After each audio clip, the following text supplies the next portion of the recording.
Hello guys, welcome to the next episode of Late Friday Night's Banter Blitz. As I promised the last time, today there will be a longer session, so at least 2 hours.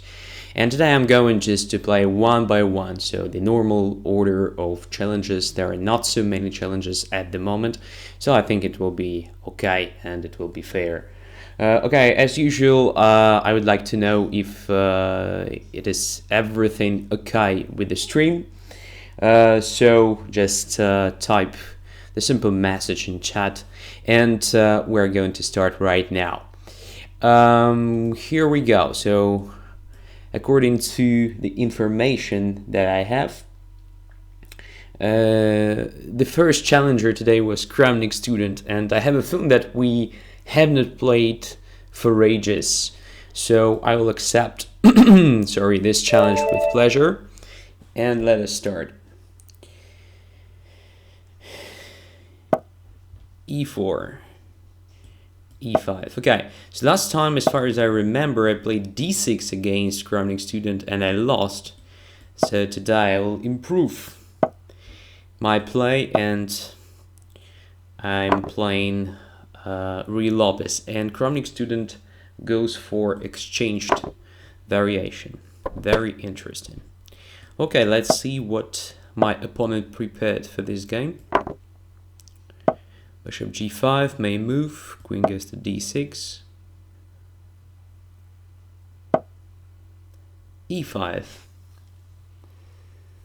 Alright, I don't think that it is the best possible move here, because it weakens light squares. So let's try to use this weakening somehow. So knight to e7 looks a natural idea. So I will just put my knight on e7, protecting d8 square, so that preventing a checkmate.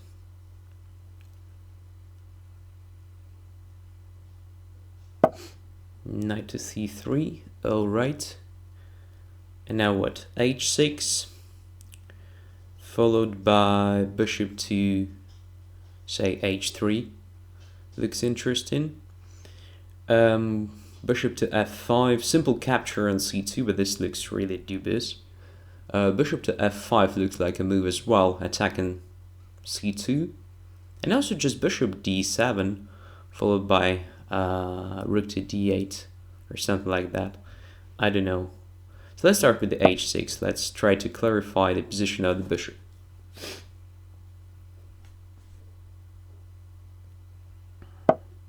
Okay. So now, bishop to h3 looks interesting, just a tempo move, right?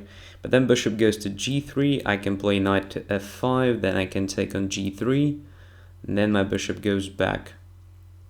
Well, looks not that bad, right? So let's try it. Bishop h3.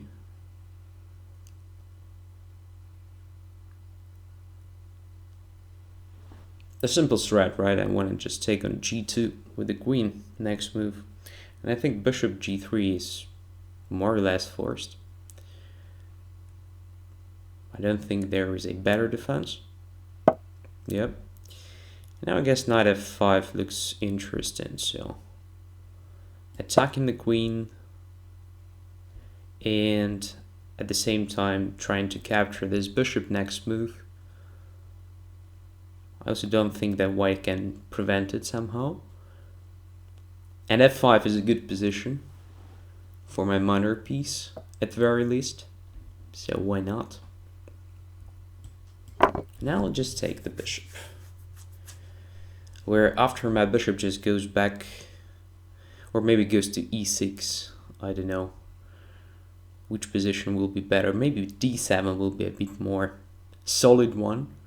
Preparing castling lawn, something like this. Yeah. Let's put it on d7. c2 is still hanging, by the way. So at some point maybe I will just grab it. At the moment I have a pair of bishops.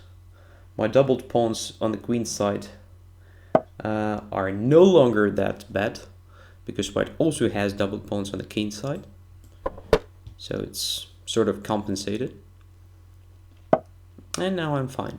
So To take on c2 means to give up f7. Doesn't look very inspiring to me, so maybe we'll just complete the development first. Bishop e7, controlling h4 square. Queen e3, sneaky move, preparing queen to a7, so I have to be careful.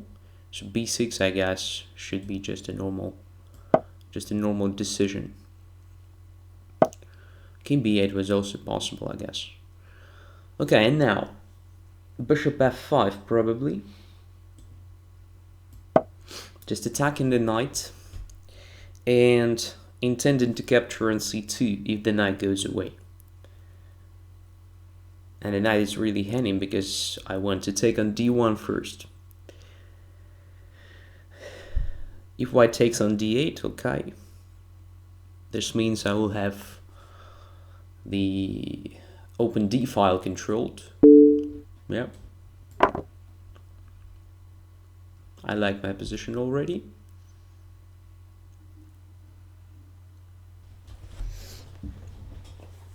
So let's see if I can convert it into something tangible. c3 weakens d3 square, but okay. Maybe it's not that critical right now. c6 and a6 look a bit vulnerable, so let's just protect them both with this key move. Knight e4. Alright, what about just transforming the position? Bishop e4, queen e4, queen e4, rook e4, c5. Now goes away, rook d1, check. Doesn't look like a very good idea for black. So maybe it's better for me just to keep this bishop on the board for now. Where to put this bishop? Then maybe here.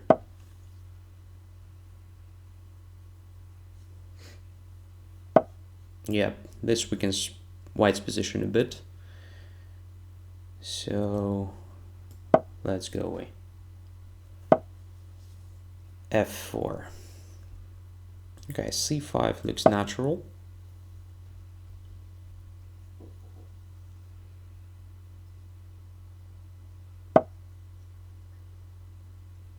And now again bishop f5 or what?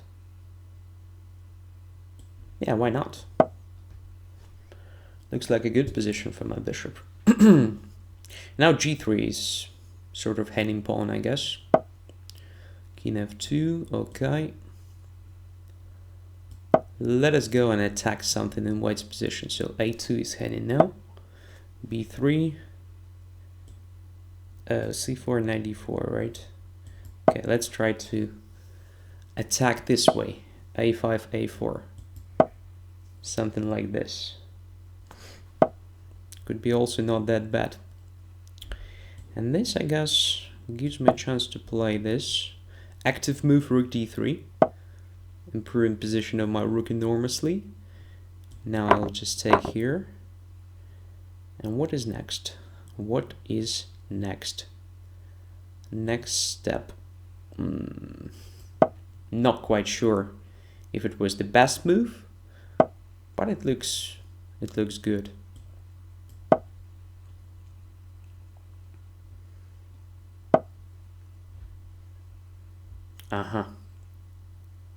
That is what I missed. Pity.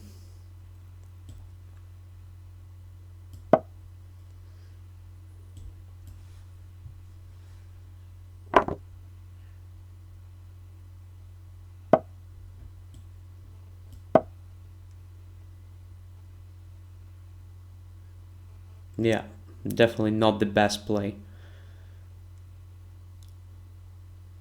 I just lost the time. There are still some weaknesses in white's position, so maybe I will have a chance to exploit them. Maybe not. I don't know. Let's see. I don't have enough time, but b3 looks already in trouble.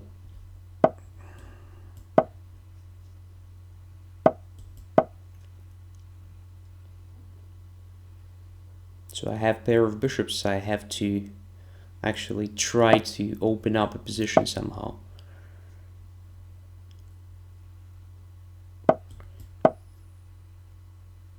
B3 is hanging, and probably even drops. But I don't have enough time, that's a problem. Sort of problem. Oops, 92, but unfortunately I have this. Oops. Drops the knight and lost. Okay, so it was quite complicated game actually. It was really hard for me to achieve anything. My personal opinion that e5 is not the best decision here because it weakens light squares and it gives me a chance to exploit the f5 square somehow, so either with the bishop or with the knight, which is a good outpost. So in my opinion it's better to take on d4 immediately with the knight, because after e5, well, queen g6 and queen takes d4. Well, maybe I played not the best move. I mean, this knight e7, maybe even bishop e7 was better. So bishop e7, knight e7, let's say. Knight e7, okay, I don't have a pair of bishops anymore, but I simply castle next move, and this weakness on f5 will be quite noticeable very soon. So I will either occupy it with the knight or with the bishop. c2 is hanging, so light squares become quite vulnerable in white's camp. That's the problem. I also played not that bad, but probably not the best way. I mean, this was okay. After bishop d7, maybe queen e3 was a bit more accurate move, just preventing castling, right? Because after rook e1, I just castled, right? So queen e3, if I castle, then queen a7. And here I have to weaken my position somehow. If I want to castle long still, c5 doesn't look good because of knight e5, so maybe b6 and okay, maybe a4. And if say a5, then something like again something tricky like maybe queen e2, protecting c2, and if I castle then queen a6 check. Might be annoying, might be not, I don't know. So at very least I have a pair of bishops, right? So long term I will benefit from it, and I actually did that gradually. So the last interesting moment was here. I think when I played rook d4, that was just the move to show off. Honestly, it gave me nothing. I just wanted to provoke white maybe to take it without calculation, but of course if white takes, I take with the pawn and I win some material. But the reaction was correct, just knight d5. So this means after rook e3, it was much better for me just to leave the rook there maybe, and to play something like c6, controlling d5 and b5 squares simultaneously. And if, say, rook takes, I just take with the queen, having this active queen, intending to play something like queen c2, so b3 will be a big problem. And despite I have ugly pawns on the queen side, these pawns are quite mobile, so at some point I can play b5 and exert some pressure on queen side. So very interesting game. And yeah, thanks a lot for this experience. Let's go further. So the next challenger today was Smugs. I accept the challenge, and I play with black, probably for the first time. For the first time in the history of our encounters. As far as I remember, previous games were played with me playing white, and it was a knight earth every time. Okay, knight f3. Let's try Philidor against Smugs. Let's see. E takes d4. So by the way, guys, how is it going? How is the weather today? Because here in Bielefeld, where I live, it's raining all day long. It's very sad.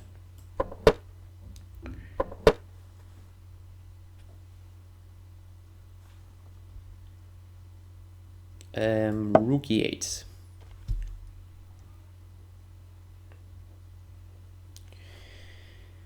So this is one of the famous lines. It is interesting what my opponent will do here. So the main line goes like f4 and then bishop f3.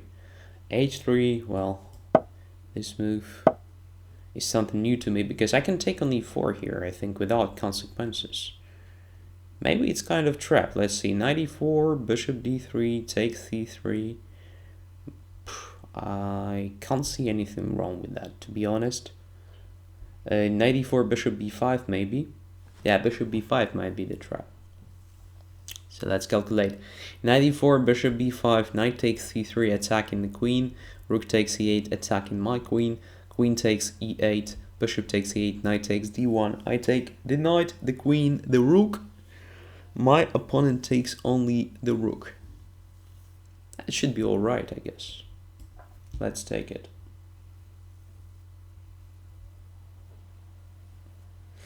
Craig Evans says, I've got beer.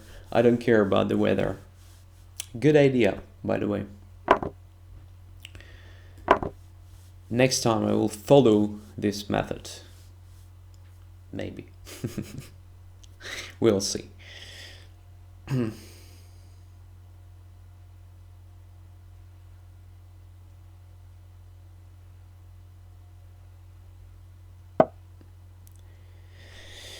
Alright, now I have an extra pawn. That is very nice to start with. Now the question is how to convert this. So d5 looks natural, to have pawns on d5 and c6 probably, to occupy the center to control some squares. Also typical thing is to play c5 in such a situation. Well, I mean in Philidor, in this Antoshan variation in particular. But this weekend's d5, I don't want to do this. So maybe a d5, c6 or c6, d5, I don't know the correct order of these moves. I also should complete the development. It's very important. Let's start with the c6 move. I just want to see what my opponent is going to do. So where he's going to place his light squared bishop, for example. d3 or f3. Queen c2 attacking the rook, so I guess I'll just protect it with the d5.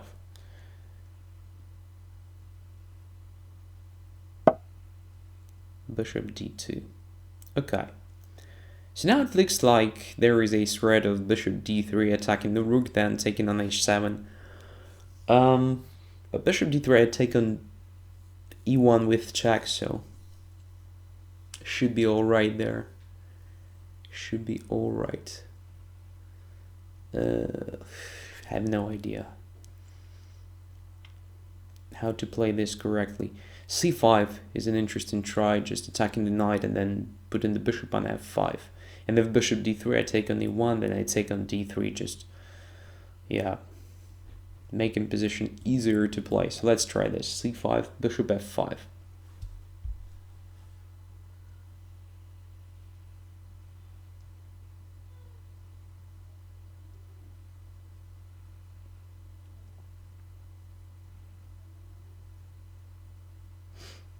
It looks a bit strange, right? c6, d5, c5, but okay. I'm not in a hurry. So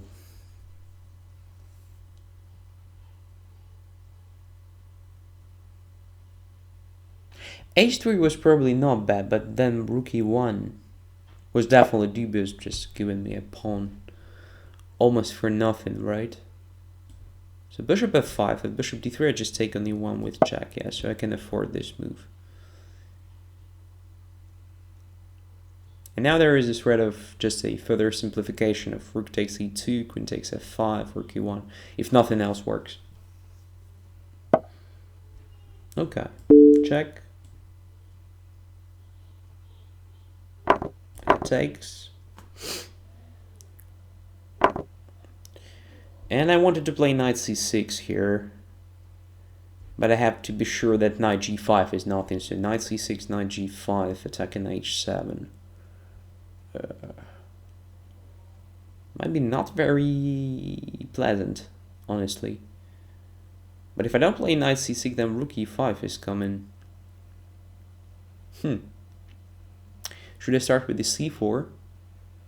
c4, kicking the queen away, queen goes to f5, then g6 tempo move, and then something like knight c6. Okay, let's try c4.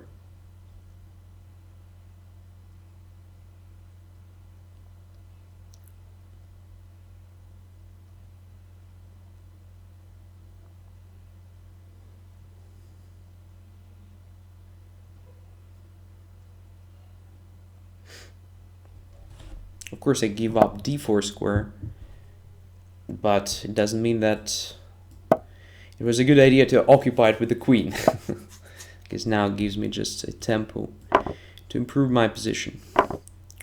Okay, putting the pawns in light squares, which is a good idea because I have a dark squared bishop, which means I don't need this self-limitation with pawns.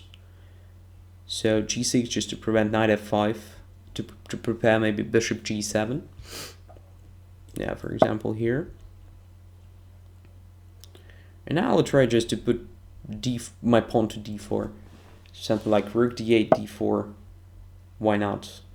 But first, I prefer making this move h6. Just to make sure that the check over back rank will be not that annoying. Just in case. A knight e5, okay. Oh, come on, bishop takes e5, then rook e8, that was correct. But after this move, yeah, it still was better than this. My goodness. What am I doing, huh? Yeah, just a shame. Bishop e5, then rook e8. Just won the piece for me. Because after f6, knight f3 is possible, so it is still possible to play this. I don't know why my opponent decided to resign here.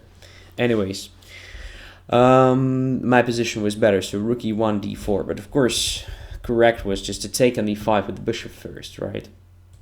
Bishop e5, rook e8. Now there is no chance to save the piece, so f4, f6, goodbye. Something like this. As I said, h3 was probably not a bad move, but if white wanted to play this rook e1, bishop f1, then probably rook e1 immediately was better. So if I play bishop f8, then bishop f1. So I saw many players play this more aggressive approach, but according to the theory, not very dangerous for black is to play f4, and then bishop f8, then bishop f3. Just in time to protect e4 pawn and to have this good control over central squares with pawns. Also is possible, but h3 followed by rook e1 wasn't correct. So here it still was possible to protect e4 somehow. For example, even with the help of bishop g5 move. That was quite logical. So I don't think I have a chance to play h6, g5, and then to take on e4. It will be very, very dangerous for black, I guess. So here white definitely has a serious compensation. Maybe even more than just a compensation. So after f4, let's say, I don't like my position because, well, it is about to be destroyed on the king side. So after bishop g5, I have to define something else. So let's say knight to d7 or maybe c6 or something like this. So it also protects the pawn while completing the development. But rook e1 was a mistake. So after rook e1, I just took on e4. There is nothing because after bishop b5, as far as I understood, I can just take on c3, attacking the queen already. Sorry, queen d2 is not what I was going to show you. So knight c3 attacking the queen. If beats c3, I just take on e1. If rook e8, I just take on e8 with the queen. Now after bishop e8, knight e1. Currently, I have the extra minor piece, and at very least, I can sacrifice my knight for another pawn. I will have 2 extra pawns. So definitely, I'm much better here with black. All right, here we go. Here we go. The next challenger is mobus. Accept the challenge. The third game with black pieces in a row. Wow, kind of challenge. Okay. E4. So I played 2 times e5. Maybe it's time to try something new. I don't know. G6. Bishop g7, d6. Bishop e3, a6. Kind of modern defense, or modern defense. I don't know how it is called. It's more or less around the perk defense or pierced defense. More common pronunciation for Slavic countries. All right, h4, h5.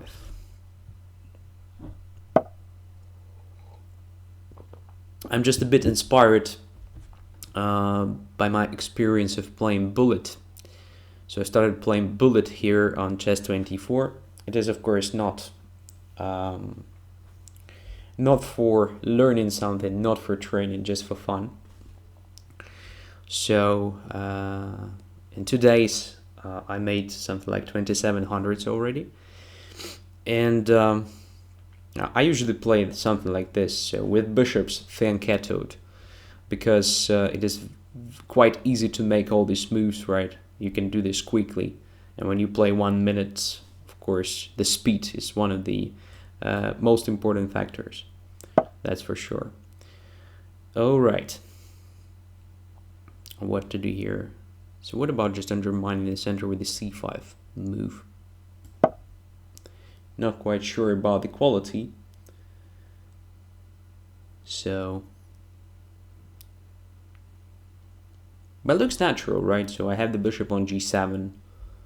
I want to make it active. d4 is kind of barrier in the way. So let's try to get rid of this pawn. c5 helps. Okay, d5. And what will happen if I'll just play b4, then knight goes to d1 probably. Okay, let us delay this and complete the development. Knight f6, because I will have a chance to play b4 at any moment.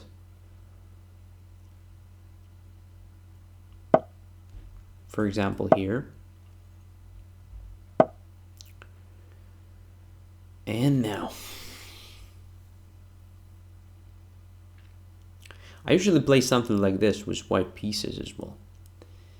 So it's not that easy to play against the own approach. But, okay. For the sake of fun, we can do it. The bishop is going to occupy something like c4, d3 at some point. So, does it make sense to put the knight on e5? I don't think so. Well, it's not dangerous to face something like f3, f4 because of g4 square. But still, I'm not sure that my knight will do a lot there. On the other hand, I need to do something with this stupid bishop on b7. I can't really play e6 because this will weaken g6. I mean, not immediately, but even in the future when everything is prepared. So probably a good idea for me to try something like a bishop c8, bishop d7, bishop b5 maneuver. And for this purpose, I guess knight on e5 will be just alright. So let's put it here.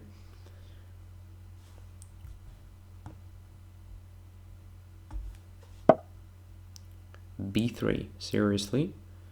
This is something strange because it weakens long diagonal. Can I exploit it immediately? Knight h7 maybe. Creating a concrete threat. Let's try it.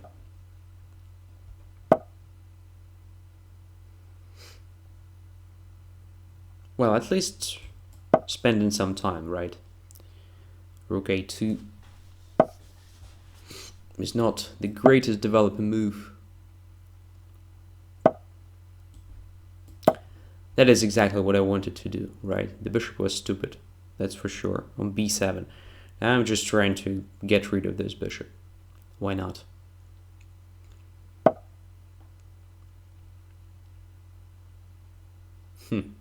Interesting decision now.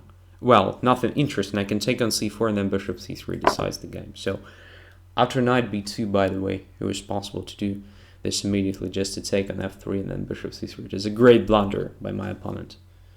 And a great blunder by me, because I didn't see this bishop c3 tactics, and it was quite simple. Wow. Just missed it. Yeah, so if white takes on c4 here, doesn't really matter with the bishop or with the pawn, then bishop c3 decides. Yeah. Unfortunately for white. So In my opinion, it is a good idea for white. Well, h4, h5 is okay. And when I play with white pieces, I usually do this undermining a4 move as soon as possible. So for example, here, a4, b4, knight e1, attacking b4 already. So black has to do something like, say, a5, after which c3 is an interesting idea, just undermining the pawn, bc3, bc3. White has very strong center, which is very hard for black to play against.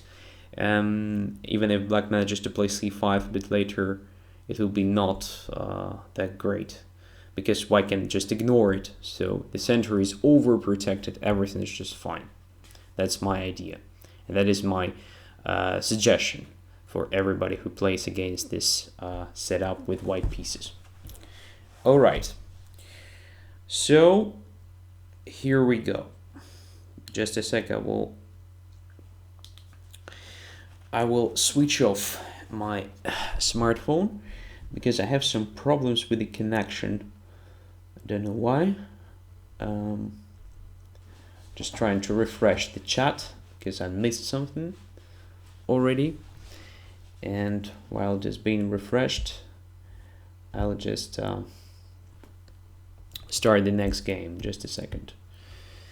So the next challenger was Azour missed 5 minutes. Here we go.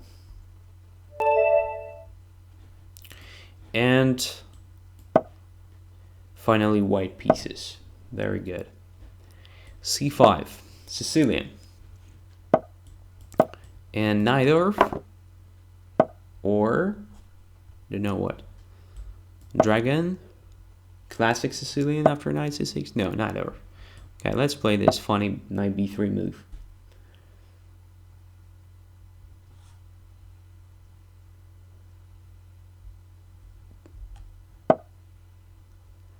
e5. All right, so, well, from a pure logical point of view, e5 can't be that great after knight b3 because, well, in many cases it is a transposition, of course. But the main idea behind e5 is actually to get rid of the knight in the center. The knight already went away. So e5, well, okay, it's just a move, normal move. All right, so f4 or bishop g5. What can I do here? Let's try bishop g5. Let's try bishop g5.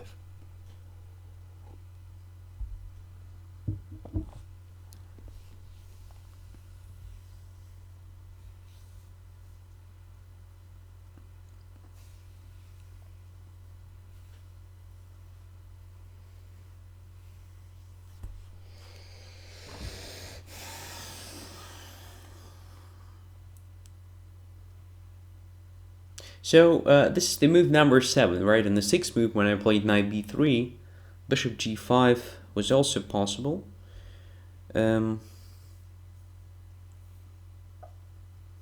It could have led to rouser,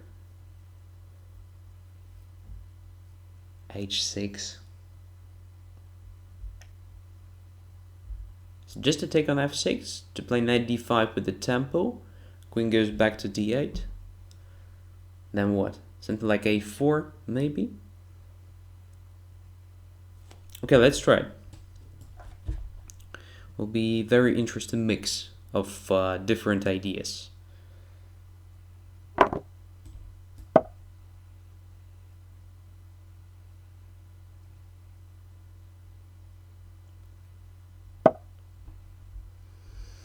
And now I definitely want to stop this b5. On the other hand, if black plays b5, I can undermine this pawn, so maybe it's better for me just to focus on development. So let's say bishop e2 and castles. Yeah, why not? So if b5, I just play a4, and I definitely get the access to some weaknesses in black's camp. So I'll just focus on development.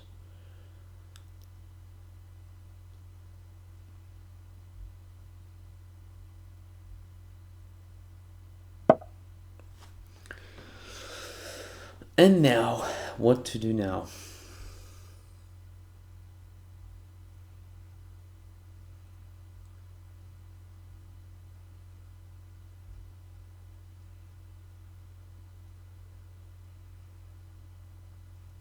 Not that clear. There's a very tempting idea, of course, for me just to put the knight on a5 at some point. Let's say I can play queen d2, and if castles, then knight to a5. At the same time, now if I play queen d2, there is a bishop g5 move immediately. Typical square for the bishop in such a situation.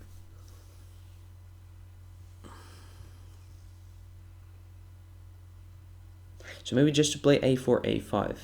Yeah, let's try it. This sort of position, I mean, with this piece's placement, is absolutely new to me. So there is a mix of different ideas from different variations. So Sveshnikov, Nader, some lines of even the system with the h3 move, on the 6 move, I mean. So can I play a5 here?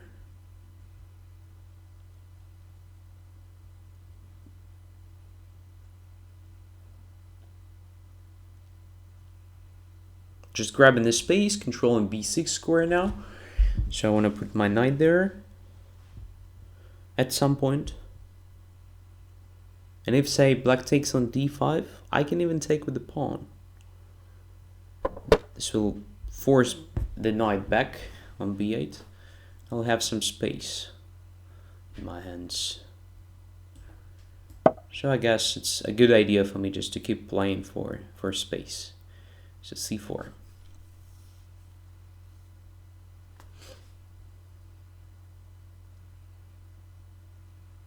I'm not sure I have much in this position. Probably the position is just equal. But it's always a pleasure to play with white in such a situation, at least for me.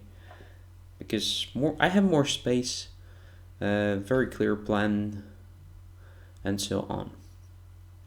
So cd5 forces the knight back to b8 more or less, ed5 as well. But I don't think after cd5 we'll have a lot. But my bishop might be a bit more active than the opponent's one. Interesting. Or just to take with the e-pawn and to play on the queen side. Or just to take with the queen after all. Let's try to take with the queen. It can't be very bad. So the queen on d5 also looks quite good. Quite active, right?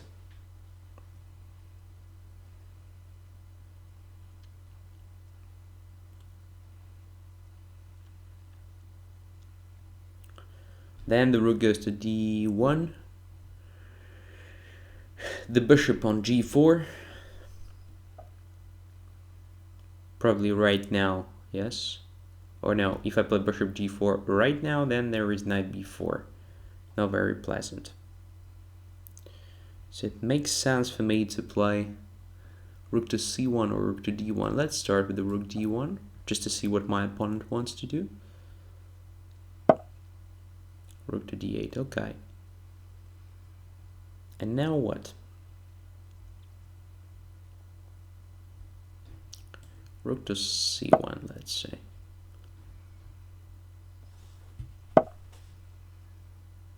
And now I guess bishop g4 is possible. Controlling c8 square. And intended to play bishop f5 at some point. And I have no time. So only 36 seconds. I have to be faster.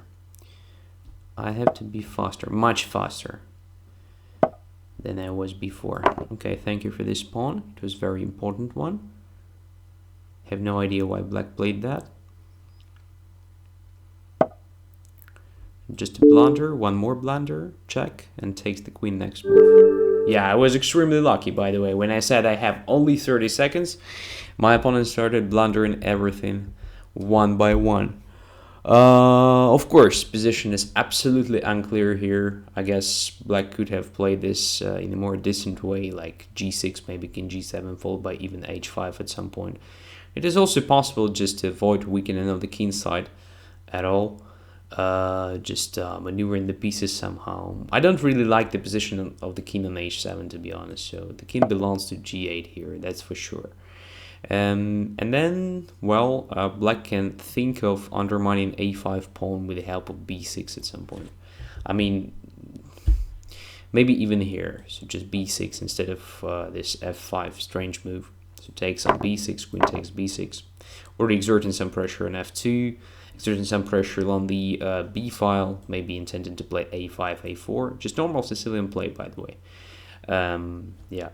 And we have opposing colored bishops, so I don't think I have serious perspectives of the attack on the king side, which means that position should be around equal, maybe even a bit more pleasant to play with black after this exchange on b6. So after b6, most likely I would have played rook to a1, protecting a5 pawn, being ready to recapture with the knight, followed by b4, or with the rook attacking a6 pawn if black takes on a5, of course, and so on. Just a normal position, and since black has more time, well, black has just more chances to win this, right?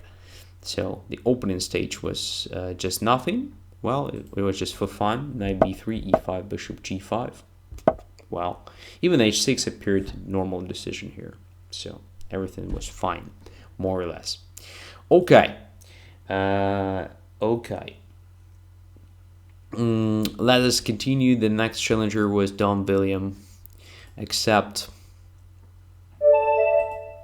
oops, e4 and c5 again. So let us repeat or not.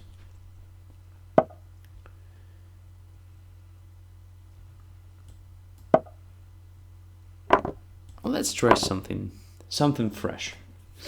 Well, I mean, I used to play this when I was a kid, this line with the queen takes d4, but I forgot it completely.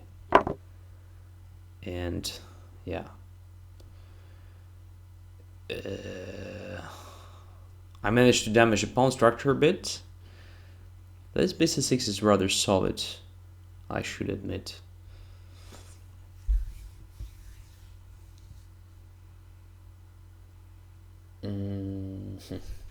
So black wants to do what? Just to play e5, next move. Black will have a good center, pair of bishops. Of course, I can play c4 right now, and I will have some pressure, because I will have a bit more space for a long time. But I guess it is not the best way for white to play this.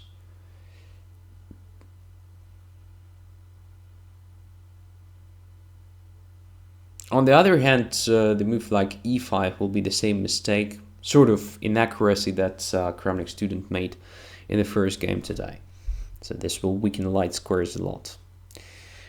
On the other hand, again, it is not the same situation, so it's not the same position. Black's queen side is much more vulnerable than in the exchanged Ruy Lopez. Okay, I will try. I believe that it is not a good idea, but I'll just try this in this game.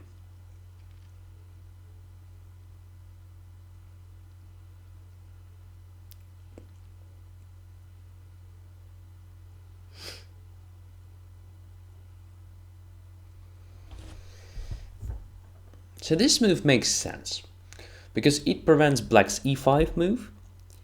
At the same time, it prevents black from occupying f6 square with the knight.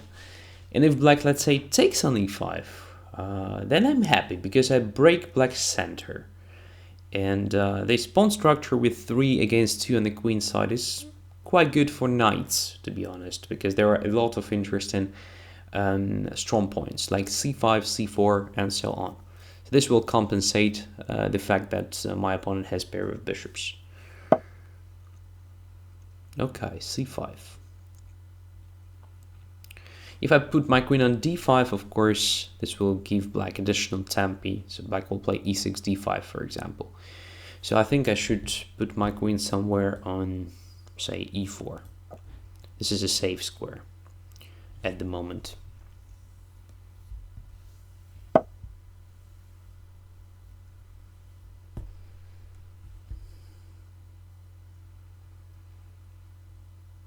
Can I just take on d6? I don't understand. So e takes d6, knight f6, queen goes to e2. Looks like I grab some material. But maybe my opponent just sacrifices this material. I have no idea. Let's start with castling, I guess. Should be not that bad.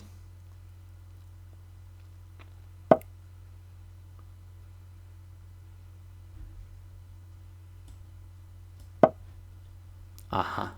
So the idea behind g6 was to play this. Bishop f5. A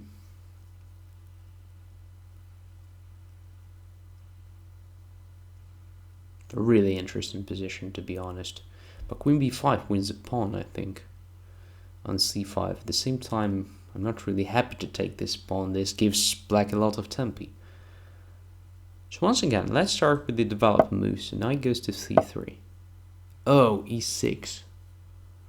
So the bishop has no chance to get back to d7 now. This is a very important thing. And I can play bishop g5 with the tempo.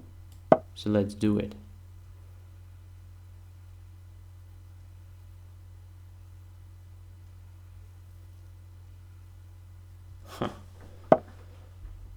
I'll take it. That's for sure. And now queen b5, queen c5 looks just the most natural thing that I can do. A lot of dark squared weaknesses, right?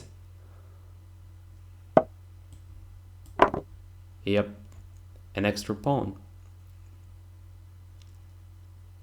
Unless black dares to take on c2. But I don't think it's a good idea. Yep. So at least right away. So rook c8, intermediate thing. Where to put my queen?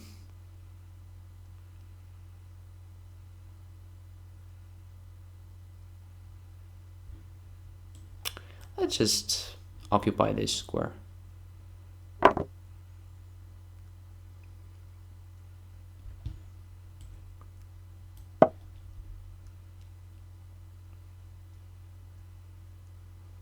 I have a good pawn structure now. This bishop is limited with own pawns. My knight is going to occupy d4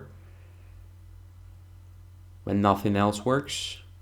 But first I want to play h3, just, well, maybe creating a sort of g4. Provoking black, yes, to play this g5. In my opinion, it is just an additional weakness on the king's side.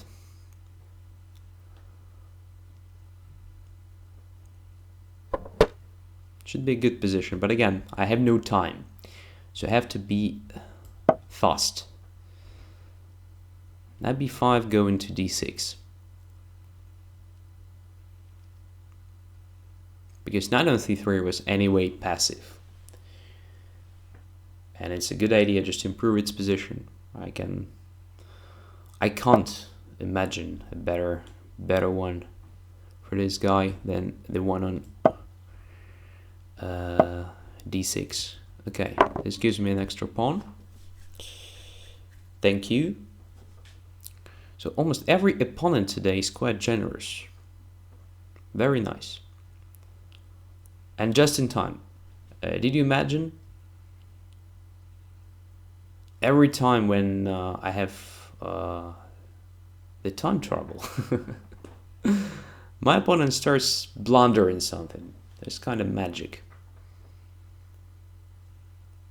So the first time in the game, in each and every game, when I start really struggling finding something, and I become nervous because of the time trouble, my opponent just helps me. Great, isn't it? Knight c8. Well, mysterious move. Alright, I have to be fast. Let's come back to c7.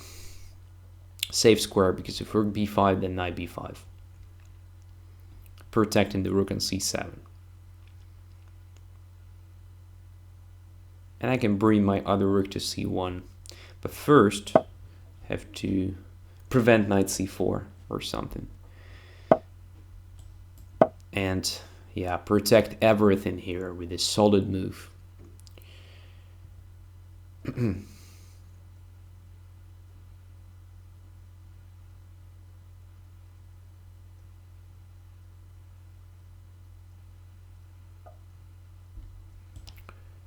I guess this is another blunder. Knight c6 and then knight b6. Kinda hanging. Yep.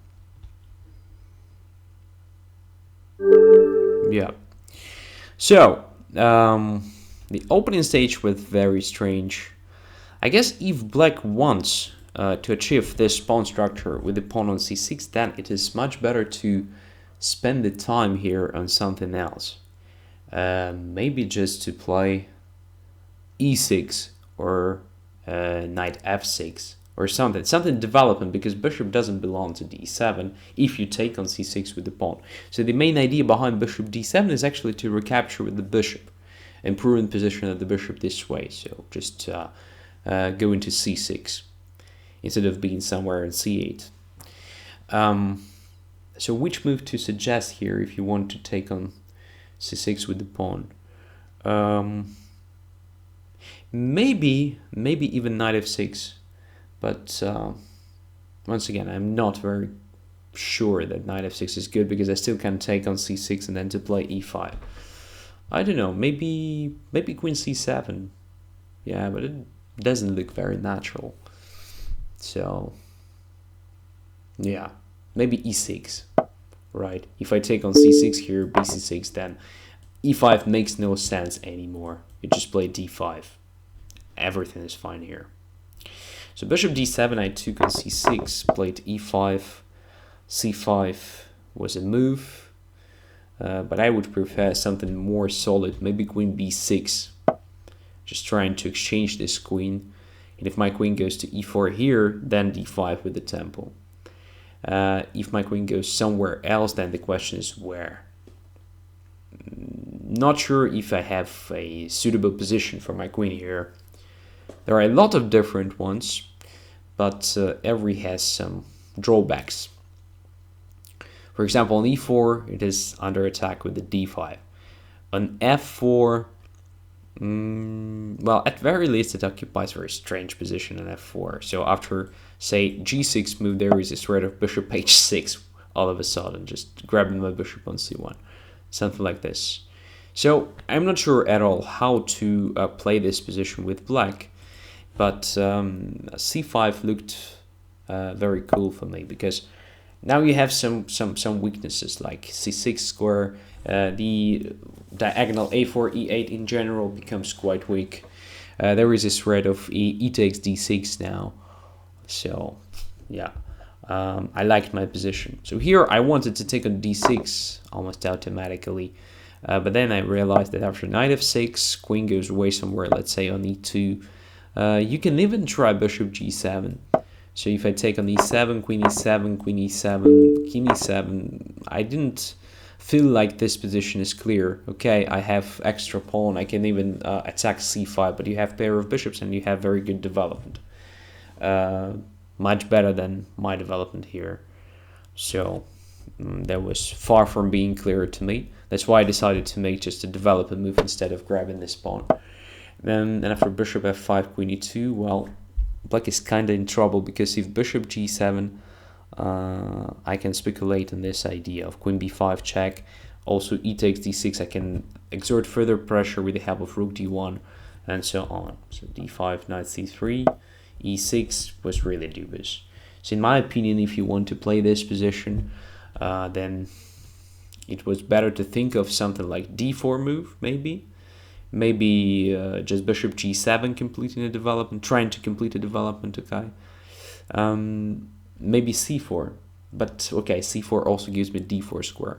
So this is already quite hard to play with black, because I have very simple threats just to attack d5, c5, to play rook d1, to play queen b5.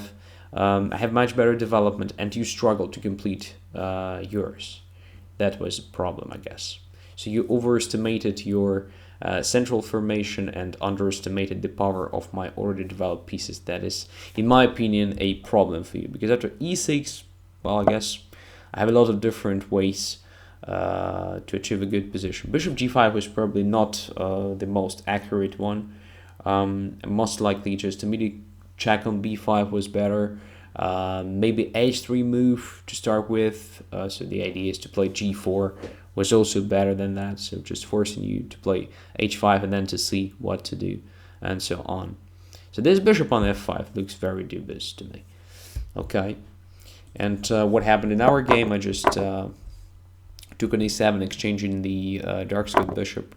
And after queen b5, I just grabbed a very important pawn. I achieved this d4 square. So this kind of French pawn structure, of course, with the bishop outside the own pawn chain, but still, it's not better than just a normal French scenario, in my opinion, because my knights are just perfect, and the pawn structure is better, and there are a lot of dark square weaknesses.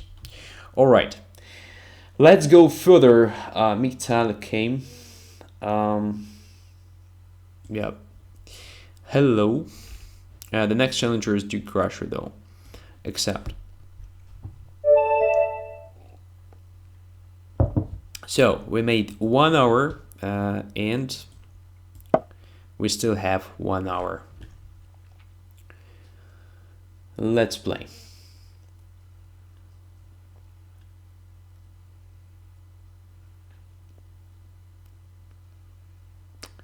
Duke, you're welcome. Just make a move.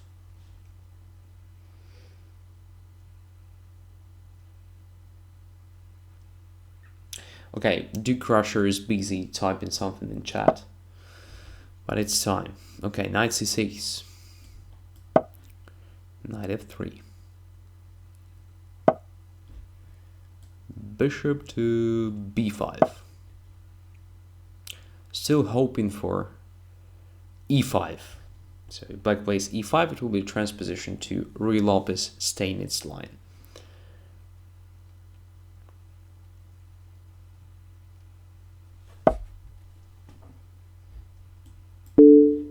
And here I usually take and d4. So again, I have a compensation for the bishop that I just exchanged.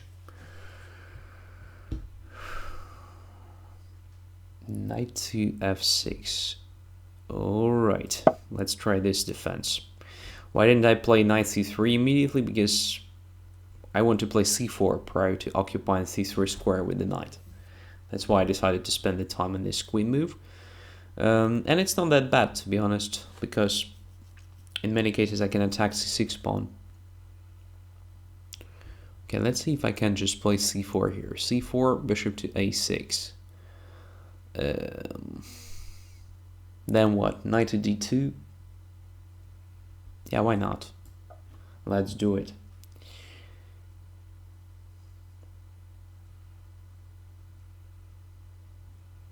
Knight to d2 if necessary, I mean. So now, bishop to g5. Looks like a natural development move.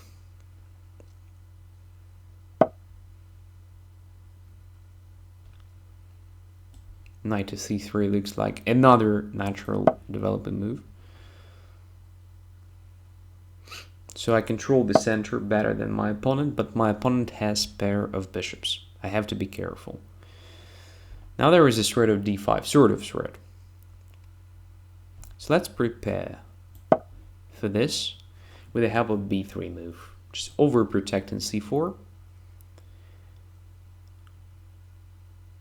And if d5, I can react with the e5, I think. Exchanging dark squared bishops so that actually leaving my opponent without his main power. Okay, my opponent decided to exchange those bishops himself. All right, I'm not against. Now it's time to castle.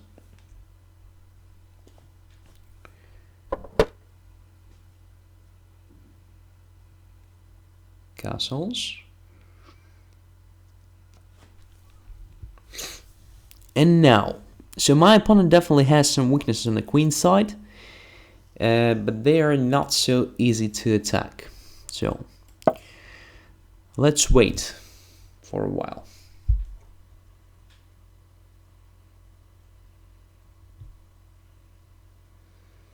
I just go away from this diagonal f1 a6 because this bishop on a6 looks rather annoying, and at the same time I wanted to make a move against this d5, because now I think I can just take on d5 with this simple move. I achieve extra material because I can take on d5 with the knight, right?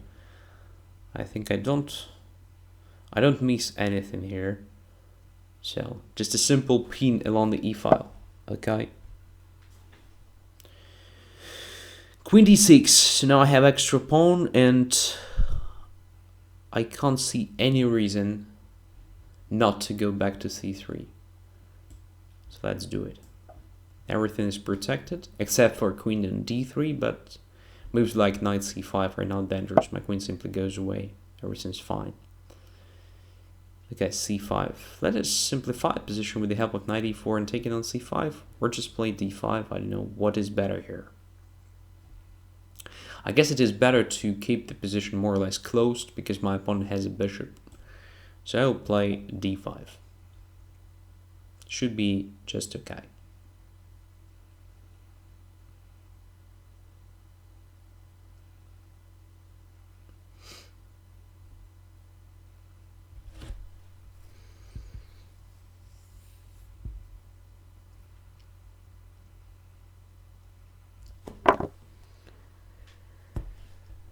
Takes on d5. Alright, now I can take with the queen, I can take with the knight as well.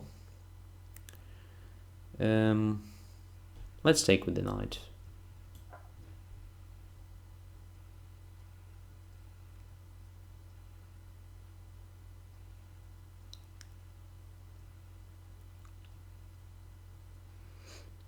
And this bishop on a6 no longer looks that dangerous, right?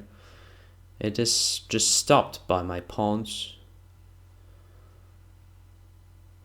Of course, this pawn structure is far from being clear, because black has sort of minority attack perspective, like a4 at some point. But alright, I have an extra pawn, so now I have an extra minor piece in addition, because of this check and capture on d7.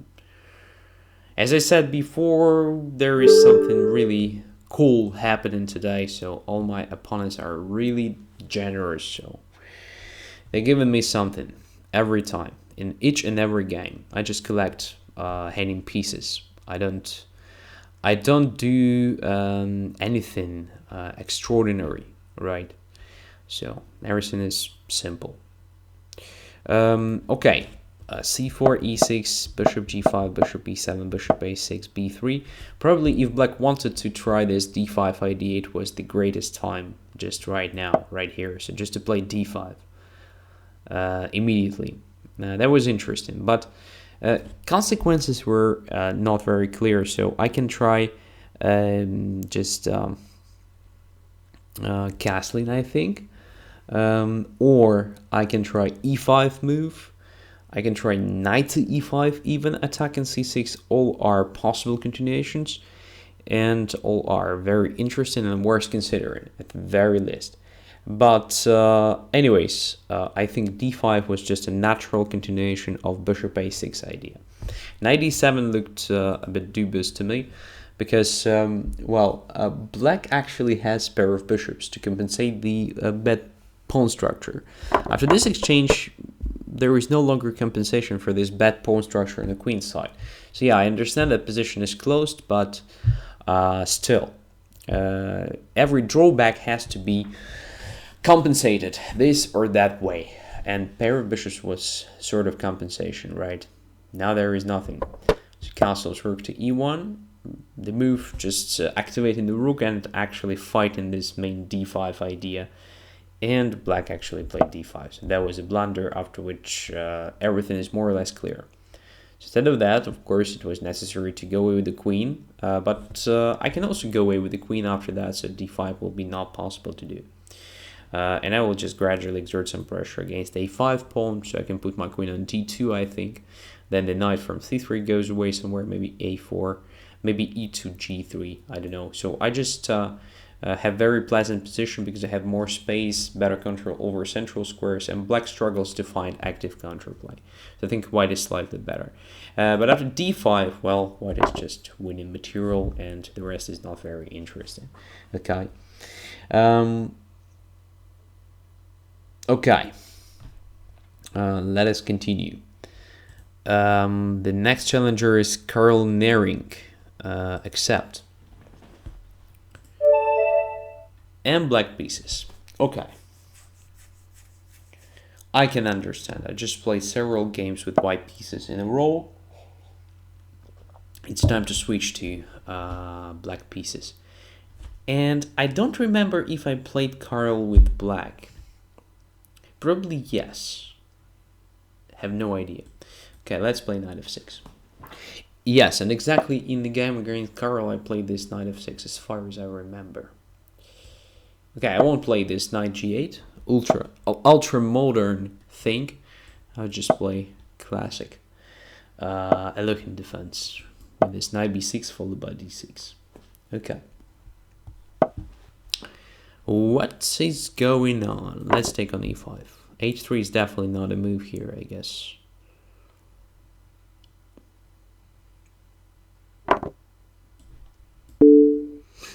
So now we'll have just enormous advantage in development. e5 is hitting already. I can take it for free. But I will start with this. Bishop f5. I think it is even better than to take on e5. I just want to castle with the tempo, and I already started controlling c2 square, so in the nearest future it might be a big problem for white.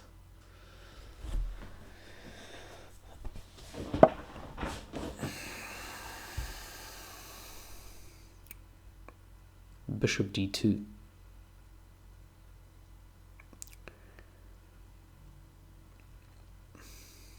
Maybe I will regret that I didn't take on e5 for free.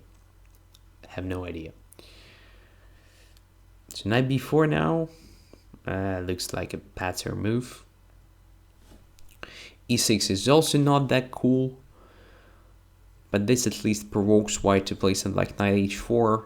Where after I can try bishop d3, bishop takes, rook takes, c4 will be hanging. And e5 will be hanging again. Yeah, so let's play e6. So let's just keep developing the pieces. Development can't be bad. g4, all right. I just go away.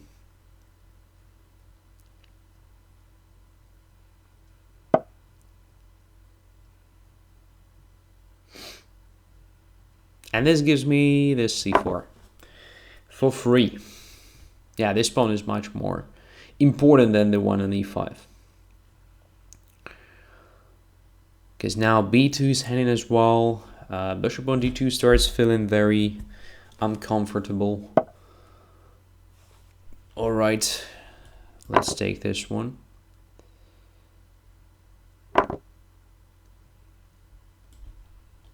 Let's say this move. Let's say what? Okay, now I'll take on e5. It's time to grab this guy finally. There is a sort of knight to d3. Very annoying one.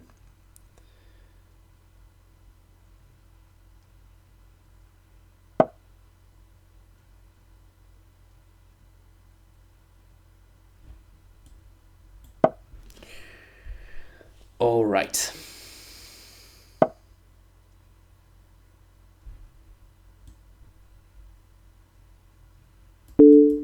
Check.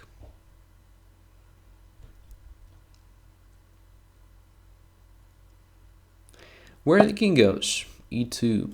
Okay, take c2 now. Everything drops.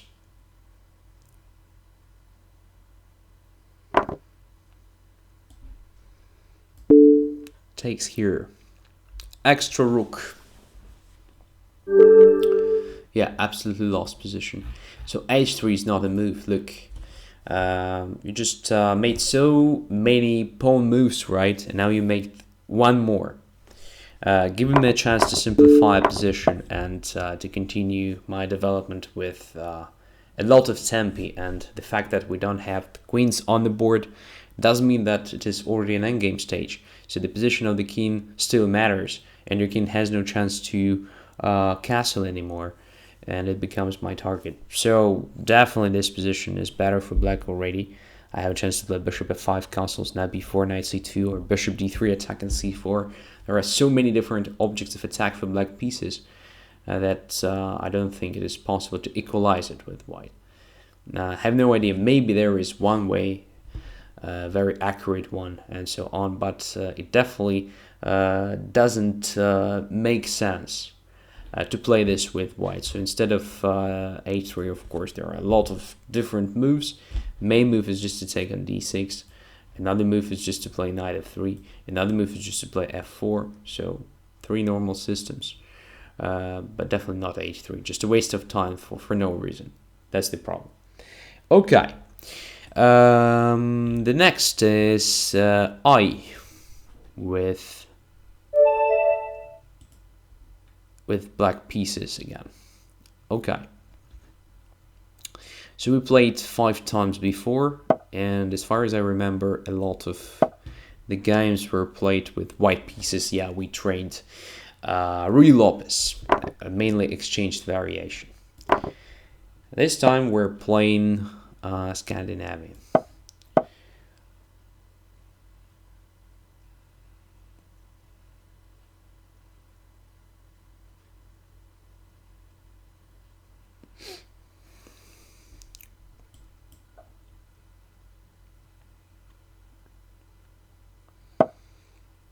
What is going on? Yeah, just a new year. New Year's Eve, Christmas Eve, something like that. So that was just a great blunder. And I'll just come back on a5. Looks like it is a good square, right?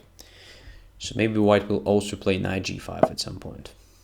Will be just nice. Okay, now I'm not against to make something passive. Something ugly looking, because I have an extra minor piece.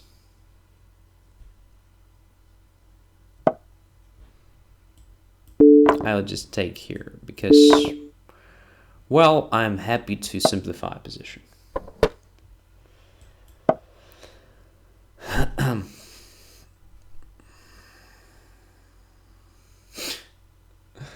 Don William says, Norwegian people tend to be very generous.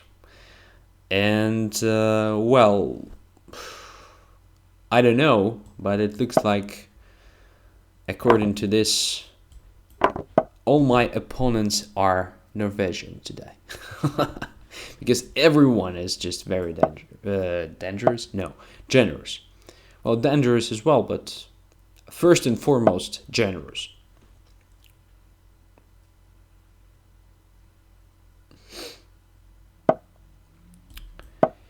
King on d6, great blockading piece. Let us improve the knight.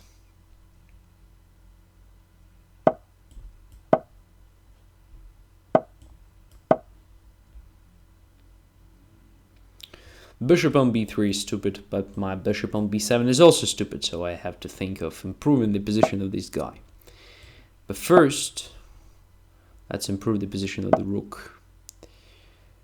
Now, let's come up with this breakthrough in the center and simplify position even more. Alright, now there is a dilemma. To take with the pawn, having the extra, not extra, but a passed pawn. Or to take with the knight and to have this great knight on e4. Let's take with the pawn.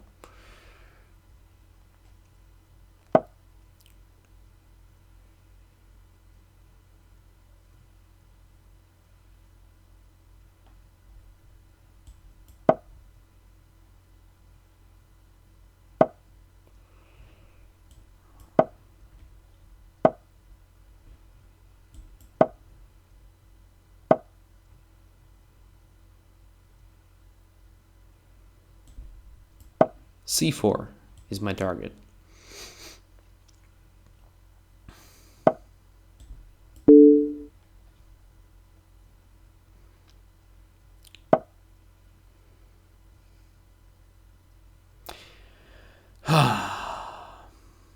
Check. Then takes on e2, then rook f2, and so on. So, bishop g5. Obviously, the main reason of this loss. Just giving me a piece for nothing, right? Right. Here we go. The next is treony. 5 minutes, accept.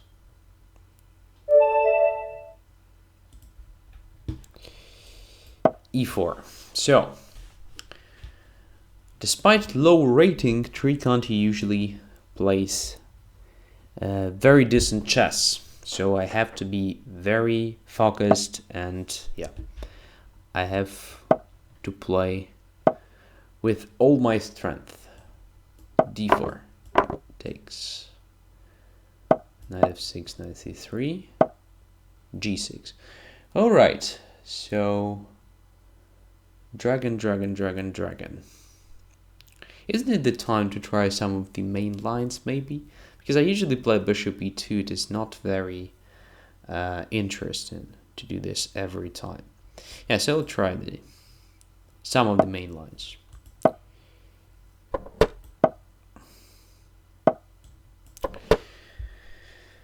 So how is it played?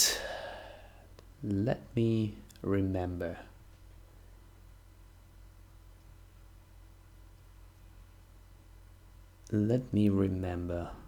E takes d5, knight takes c6, bishop d4, bishop c5, and here bishop e6, the main theoretic move, right. Sacrificing the exchange, but taking this exchange is not good. So, what white usually does instead? As far as I remember, knight to e4 is a move. Let's try this one.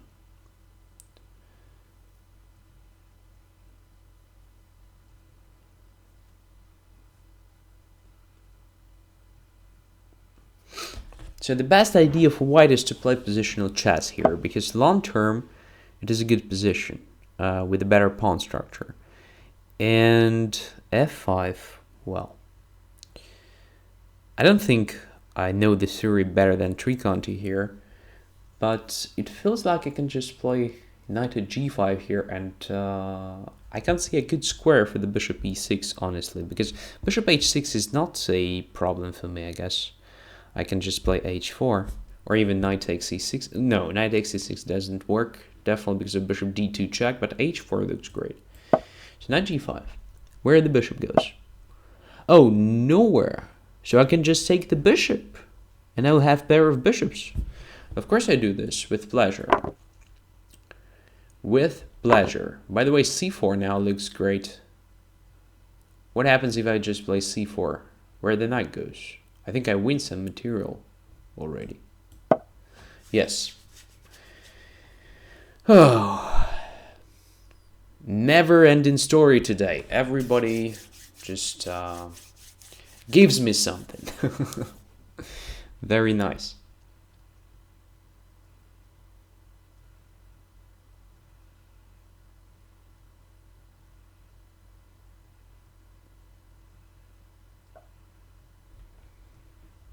And what about this? What about even this. Extra minor piece, right? Yes, absolutely. Okay, what about this?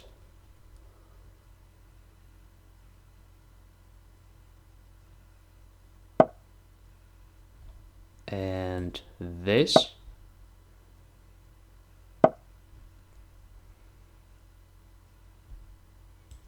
Okay.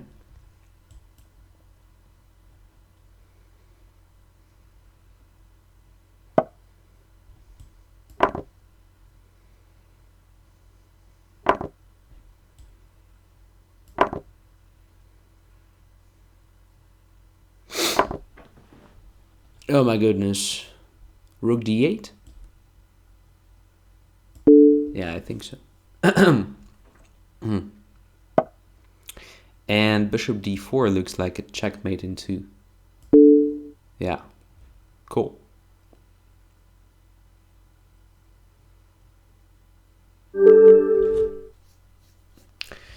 Yeah, I can't believe this is happening.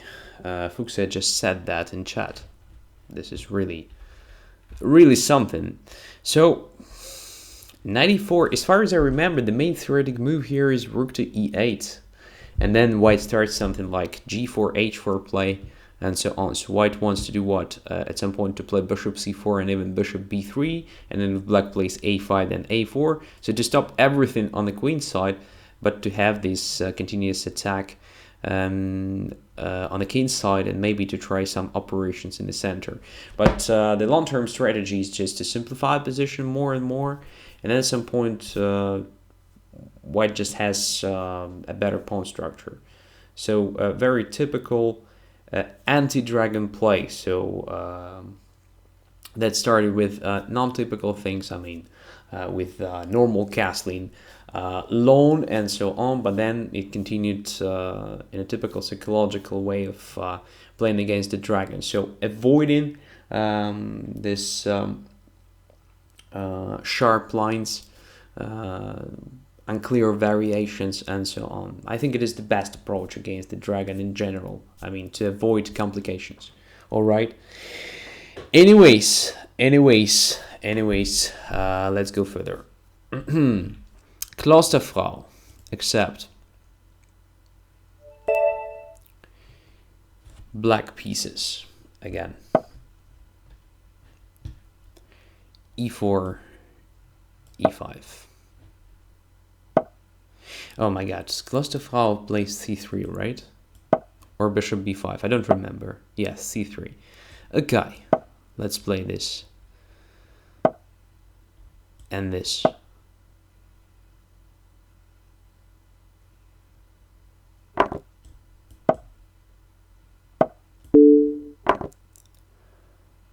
Last time I was kind of okay with this line. So let's see what is going on today.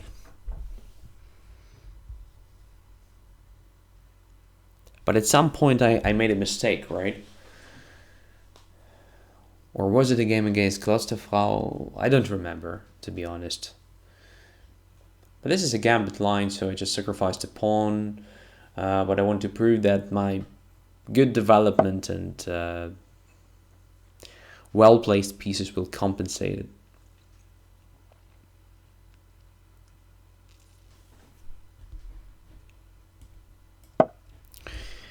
Let's try this. So 97 followed by knight g6. I don't want to occupy f6 because I believe that at some point I will have a chance to play f5 and it might be useful for me.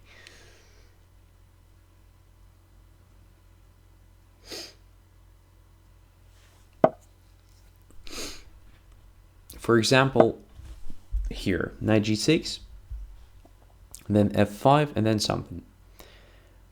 I'm not sure what exactly, but it should be something like typical play on the king side in, let's say, two knights defense. In two knights, black also sacrifices a pawn, and in some lines we have something very similar to this position. So two bishops, just attacking potentially some squares on the king side. So bishop d7 controls h3, bishop d6 controls h2, and so on. Let's see if it gives me anything.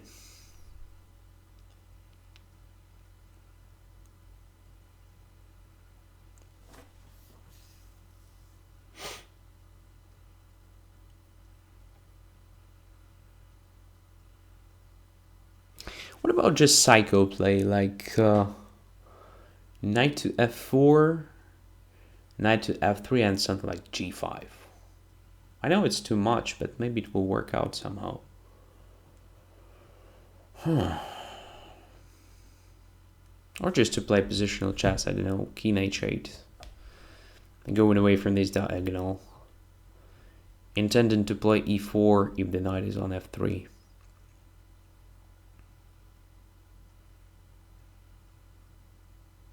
There is also another way of attack, so if knight goes to f3, just to play f4, actually closing that bishop on c1, closing the own bishop on d6 as well, but there is a plan of bishop g4, then followed by knight h4, rook has the lead through f5 to h5. I think it makes sense. Let's try it. I know, it looks a bit stupid because of giving up this e4 square, but let's see. Maybe I just have more time than my opponent. I mean the pure chess time, not the time on the clock. So maybe I have to spend less moves to achieve something tangible on the king side than my opponent, in the sense of controlling e4 and exploiting this weakness of e4 and so on. Okay, h3 prevents bishop g4. All right. How to play next? Knight to h4 or just rook to f5 first? Or queen to c8, creating a sort of bishop takes h3 at some point. I think this move looks interesting. A tricky one.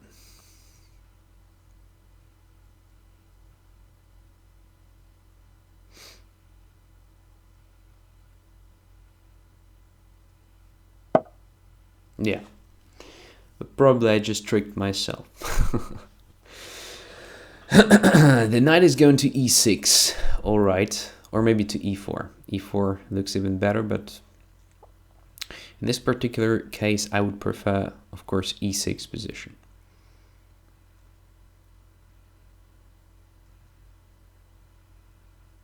Knight to h4, queen h5. Queen h5 is another threat. I should be very careful here, to be honest. So let us start with, I don't even know, h6 move. Or rook f6 protecting everything. But then knight e4. Yeah, every move looks like not very good. Yeah, queen c8 was just better decision. So what about f3? Knight takes f3, bishop takes h3, takes with the queen, then goes back to g5. There is nothing, I think, for me. Simply nothing at all. But I have a feeling that I have to make this move, otherwise I just don't have enough time to develop the initiative.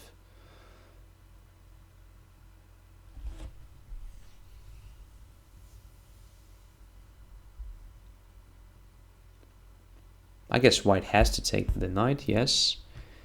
And now knight to f4. Bishop f4, rook f4. Well, not cool. But what can I do?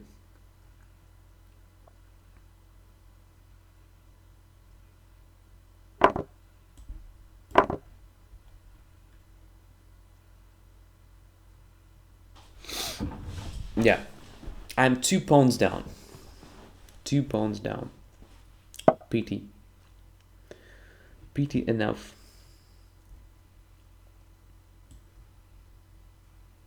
But maybe I still have some chances.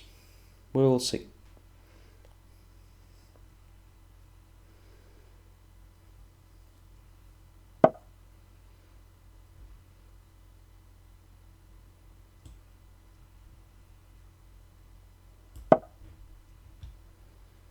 At very least, this bishop on c4 is not that cool.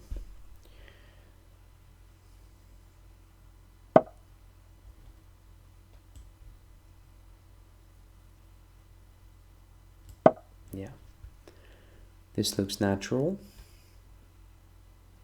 to occupy this square with the queen, but what is next? That is the key question here.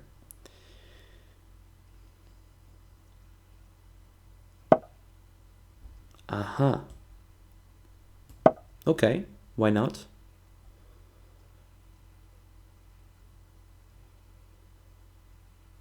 I think it was unnecessary to give me this possibility to play e4 to open up my bishop. So d4 is definitely not a move.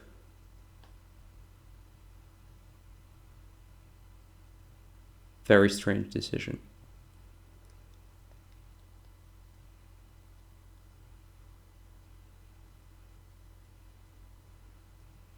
Unless I missed something, but I think everything is just all right. Now I like my position, by the way. Yeah. Queen is going to g5, right?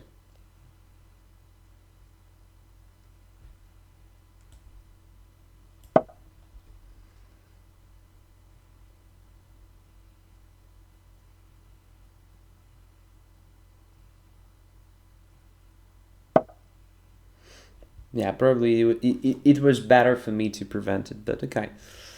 Let's see.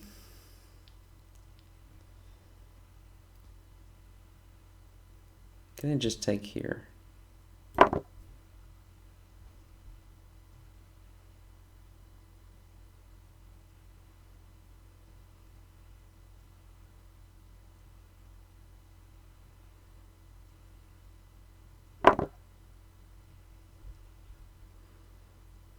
Yeah, looks like I missed something in this game.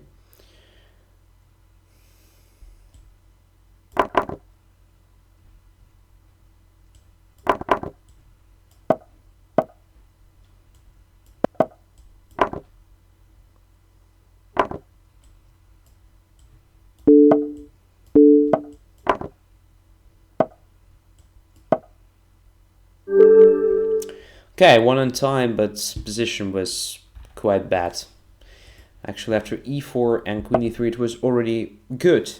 But then, again, I just made this strange move c6. Of course, it was much better for me to prevent queen g5 with either h6 move or maybe rook to h5. I think h6 was just okay. All right. What can be more natural than this h6 move, covering g5 square? And then there is an idea of playing c6 undermining d5, and there is a trouble with the knight e6.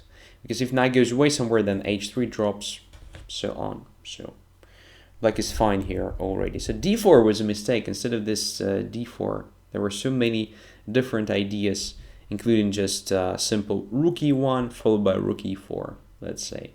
And I don't think I have any kind of compensation for missing material here. So maybe f4 was just too much.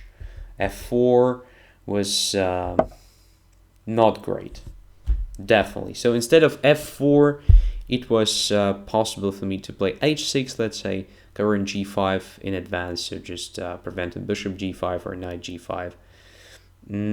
It was also probably okay to play knight h4 here, I don't know. Well, f4 itself wasn't that bad. So queen c8 here was bad, just giving white a chance to play this knight g5. Instead of that, again, it was much better to start with the h6 or maybe with the immediate rook leave, rook f5, followed by rook h5, something like this. But giving white a chance to play this, followed by knight e6 or knight e4, was just very bad for black. Anyways, let us continue. We still have some time. And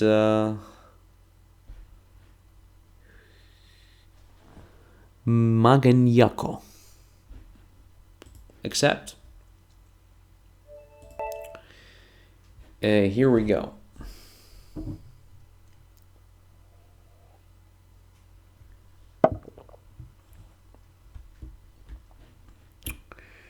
Let's try knight f6 again.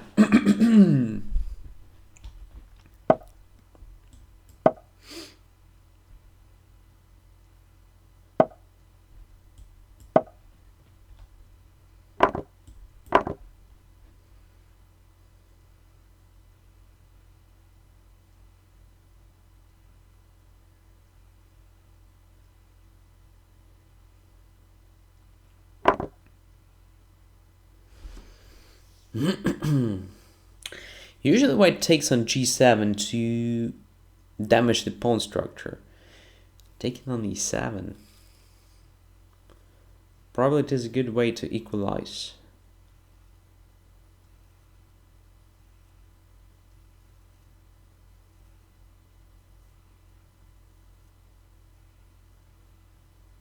Like queen takes e7 check, then takes on b2. Gives me a slightly better pawn structure, I guess. So let's do exactly this.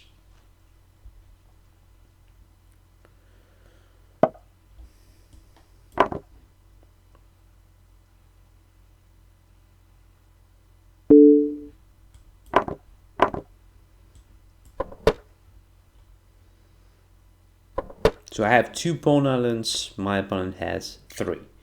And pawn on a2 is sort of vulnerable. So let's attack it immediately. Bishop e6.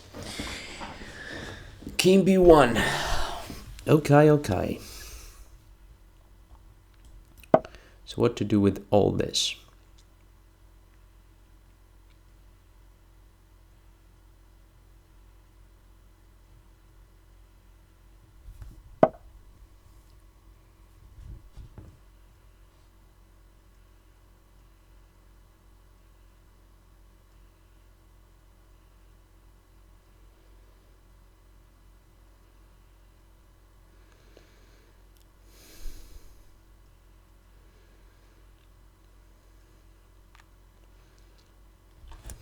Interesting position. So the knight is going to occupy f4, right? To disturb my bishop. If I play knight b4, then a3, simply. And I don't achieve much.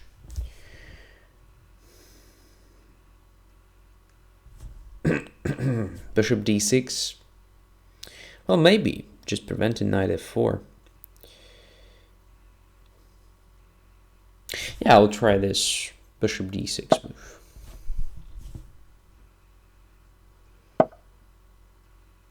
Aha. This idea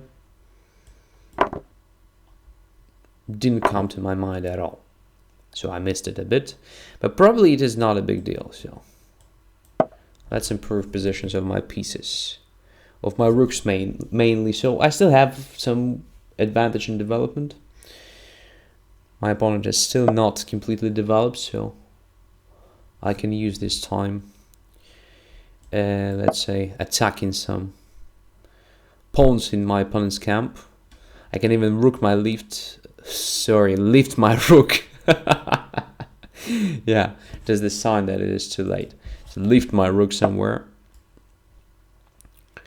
For example, this way.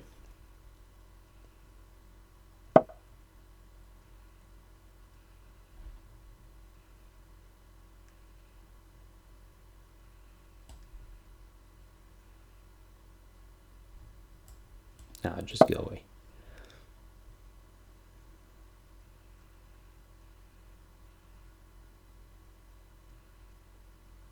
Very strange game.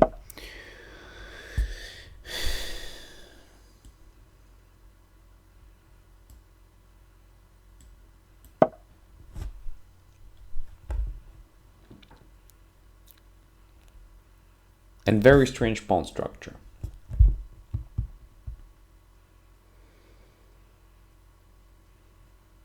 But still, I have a feeling that I can benefit from it somehow. So g6, for example, here. Why not? With the concrete threat of bishop g7, by the way.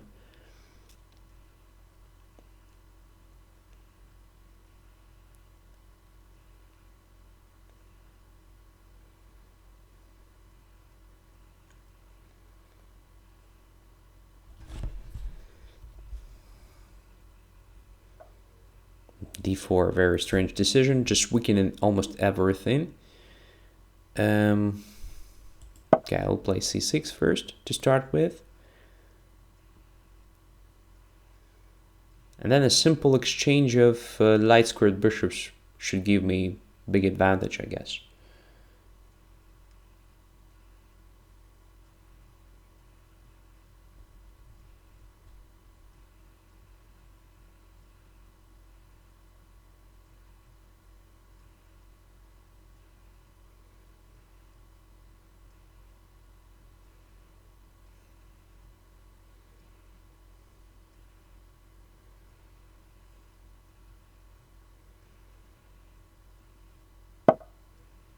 Oh.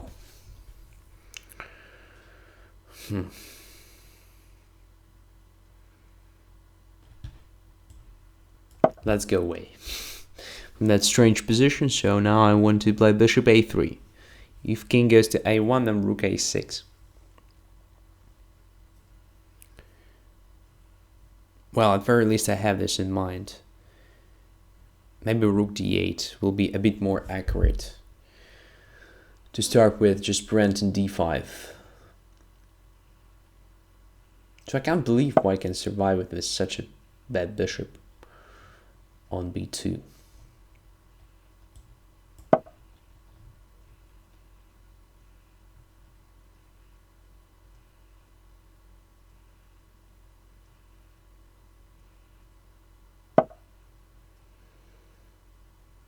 Okay.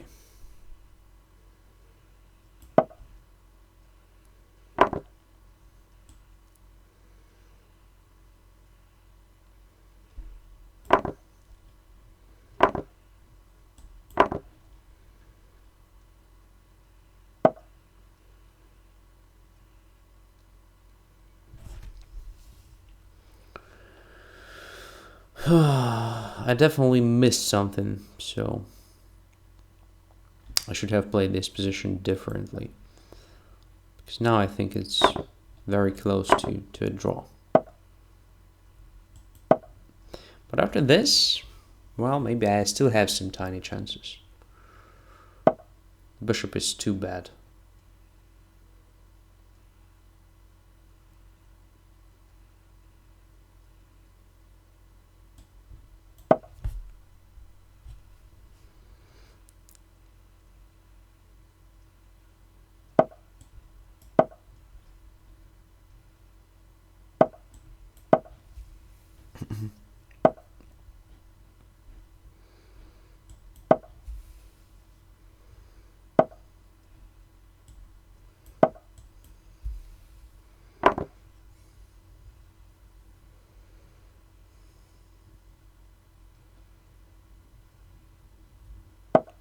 So all my pawns are on light squares, which is good because I have a dark squared bishop. Is it enough for a win? I'm not sure. Does it give me some chances? Don't know. We'll see. I definitely have some chances here. My king is much more active. My opponent has only weaknesses. This bishop is just... should be very annoying, at very least. So b7, is it very important to protect it? I have no idea. Let's just protect it. I'm just too tired to make correct decisions, I guess. Wasn't necessary for me, of course, and for my opponent as well, to give me this activation, but okay. Very, very strange game.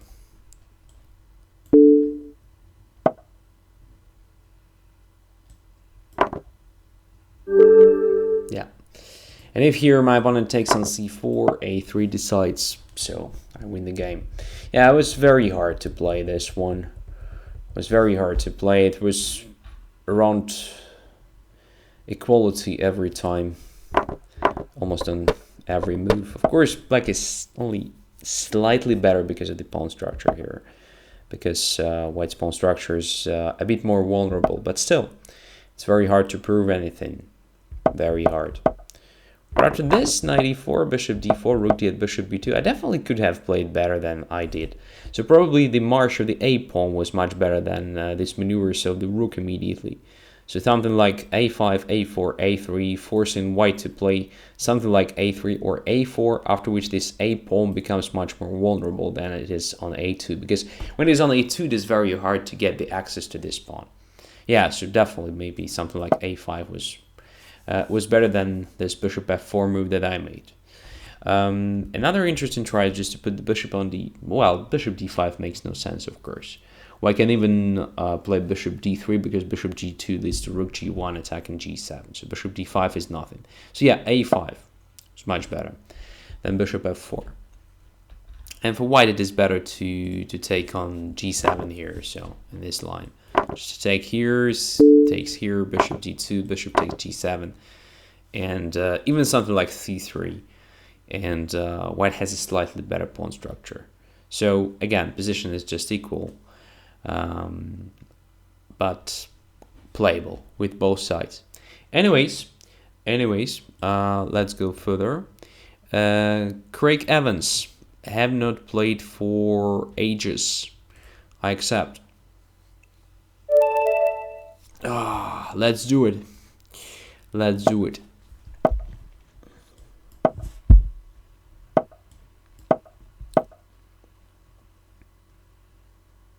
Are you kidding me? I think you intended to play f5, I guess.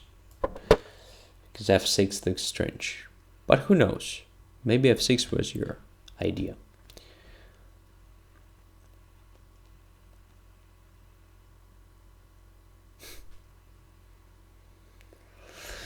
Yeah, shit happens. Shit happens, I know.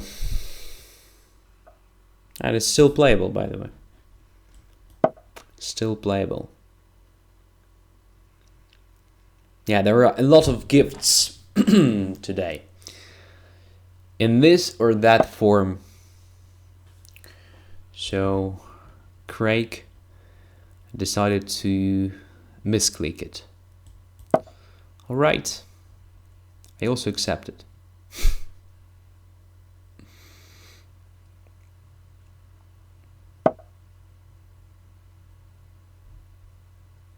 Should be somehow better for white. But I'm not sure that it is so easy. It is never easy. Well, I will do just a scary thing right now. I'm going to give up my Spanish bishop. But I do hope it will be compensated by the control over this important diagonal a2 g8, preventing black's castling. I might be wrong. And I might regret very soon. But this decision, but let's see.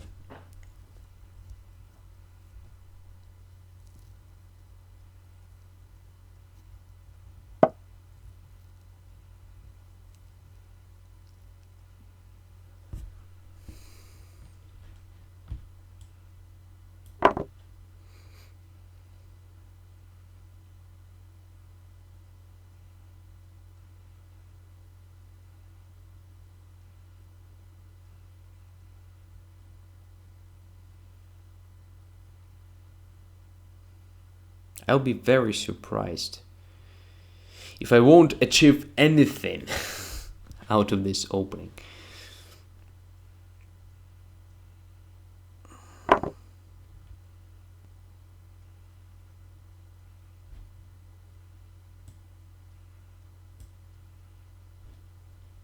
And I made the first step towards this.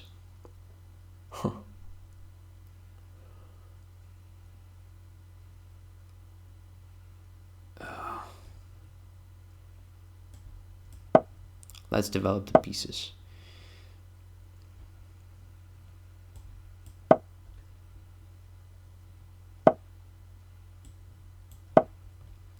Black is almost all right after all this nonsense with f6. Just imagine. So my opponent is very imaginative guy.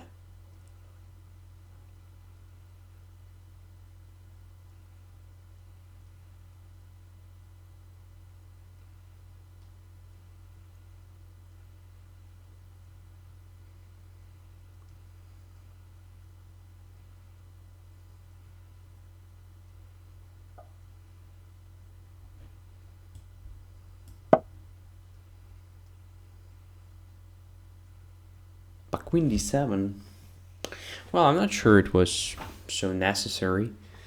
Knight a5 was already interesting, by the way. Okay, so what to do here? Bishop g5 or knight g5. Let's play bishop g5. Let's continue development.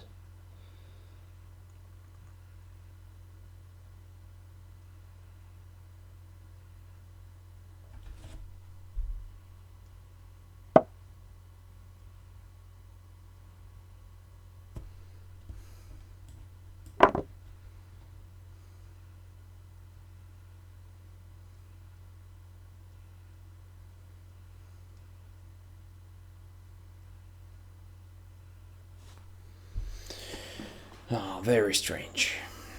Maybe I'm just tired already, huh? It sounds like a lame excuse, right? So,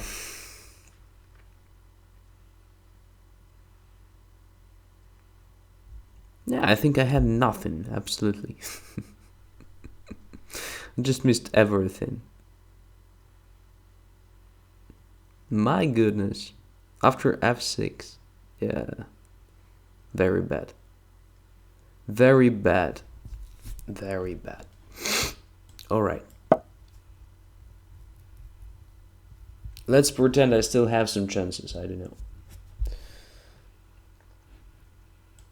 Probably my queen will be captured. So let's remove a takes b3. Oh.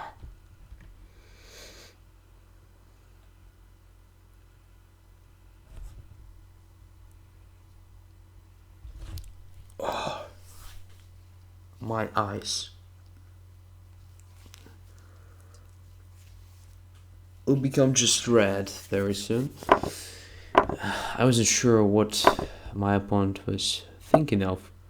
It was so natural just to take the queen, simplify a position. Now I have some tricks based on what? Based on my better situation on the clock.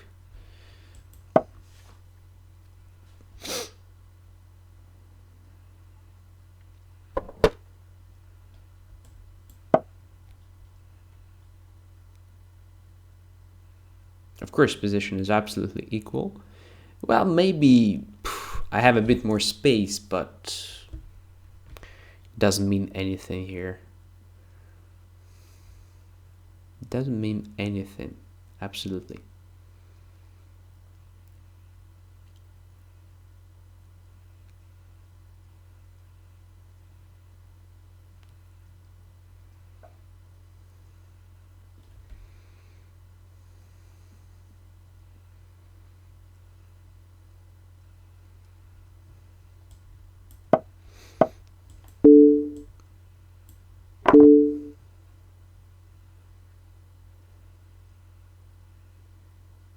Yeah, this game is just a shame for me.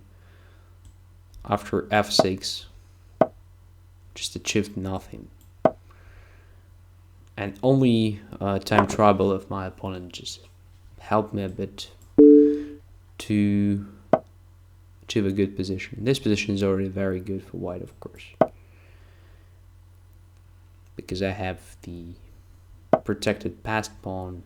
Yeah, all my pieces are very good. So what is next? The rook goes here.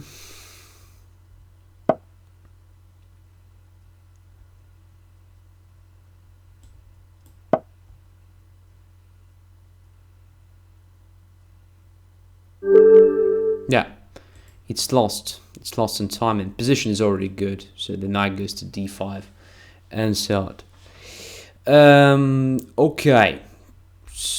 So yeah, that was a shame, definitely. After f6, well, it's not even interesting to discuss. Of course, white is much better, but I guess I played just in a very modest fashion. So for such a move, bishop d, of course, immediate d4 deserves serious attention here.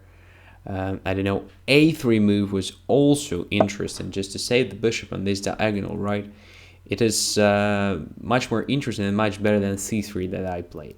Because after knight e7, the difference is that I played bishop b3, and if knight a5, my bishop goes to a2 and still control this long diagonal. So I don't give up my bishop to control this diagonal. It's much better than what I did. So I played c3, then bishop b3, and all this bullshit. And my opponent just played great. Just played great after this f6. Great fighting spirit.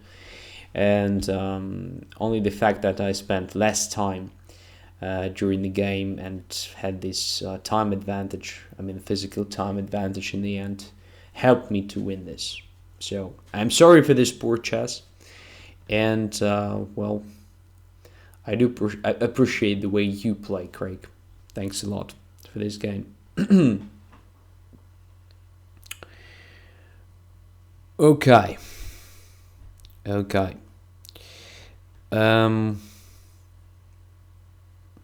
I don't quite understand. So Taliel is here, but it shows like he's offline. That is very strange. So only because it shows you are offline, I didn't accept your challenge. So I'll accept it right now. Let's try it.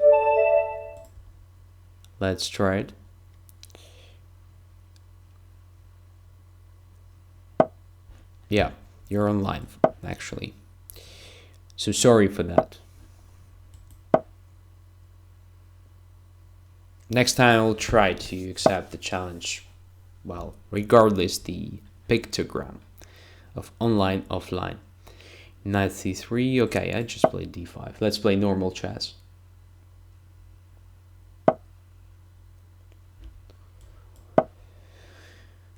Just healthy central strategy.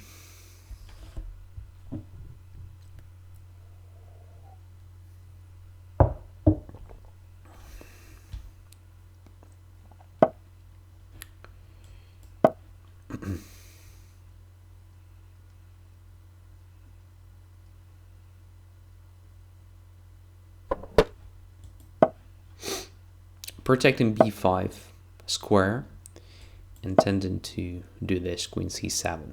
It was probably possible to play queen c7 even without this a6, but who knows? Maybe white wants to take on c5 and to play b4 b5, let's say. So a6 already prevents this. dc5, bishop c5, b4. Let's say I want to play bishop d6, right? In this case, knight b5 is prevented. Also useful move, I mean, a6 in many ways. In the future, maybe I will play c4 followed by b5, right? Why not? In this case, again, a6 is a useful move.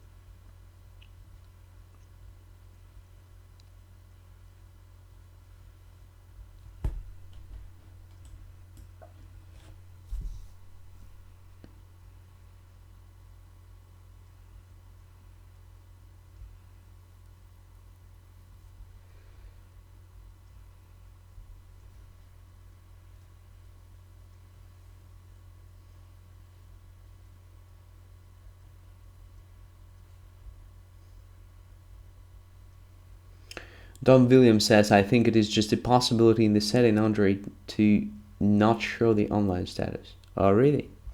Maybe. I have no idea. So.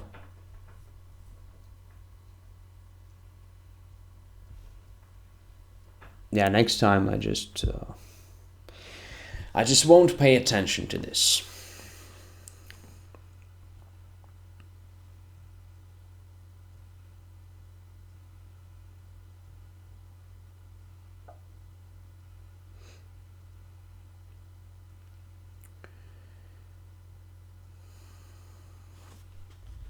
Let's expand a bit here on the queen side. Let's grab the space. Oh, another gift. Another gift is here. Thank you. The bishop on d3 is just trapped. Thanks a lot.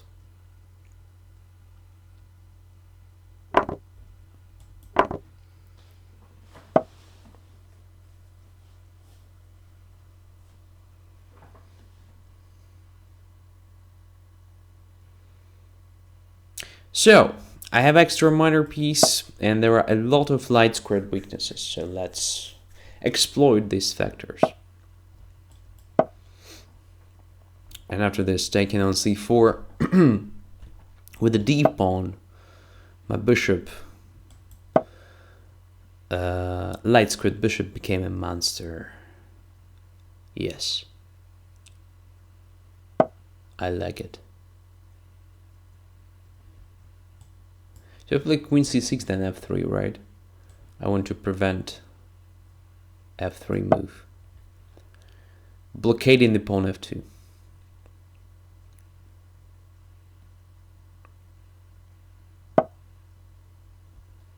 Okay, I think I can afford this move. g5.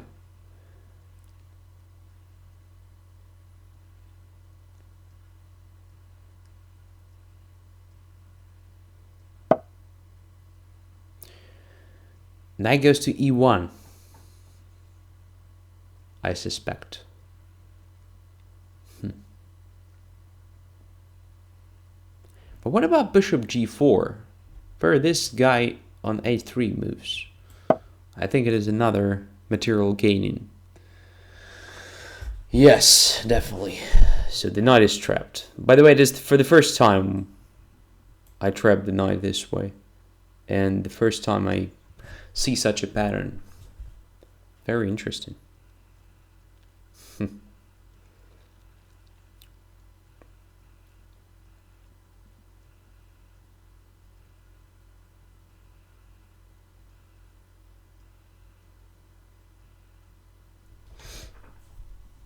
Yeah, the show is slowly going to the end. We already made 2 hours today. I do hope it wasn't that boring. Maybe only closer to the end it became a bit boring, because I became more or less silent. And as usual, I do hope it helped you a bit. I think some explanations were quite useful.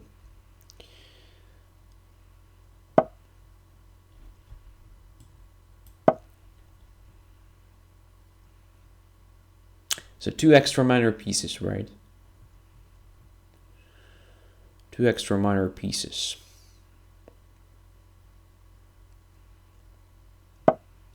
Great material advantage. Okay, I don't even know how to convert it quickly. So let's start with this knight b3, knight c1, just getting rid of that bishop. Because this bishop irritates me, potentially could be dangerous after e4.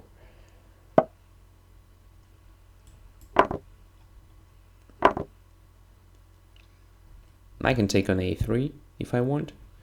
Let's simplify a position. I have a lot of extra material, so I can sacrifice some of it. Some units are not needed here. They're just, yeah, stopping me from getting to opponent's king, for example.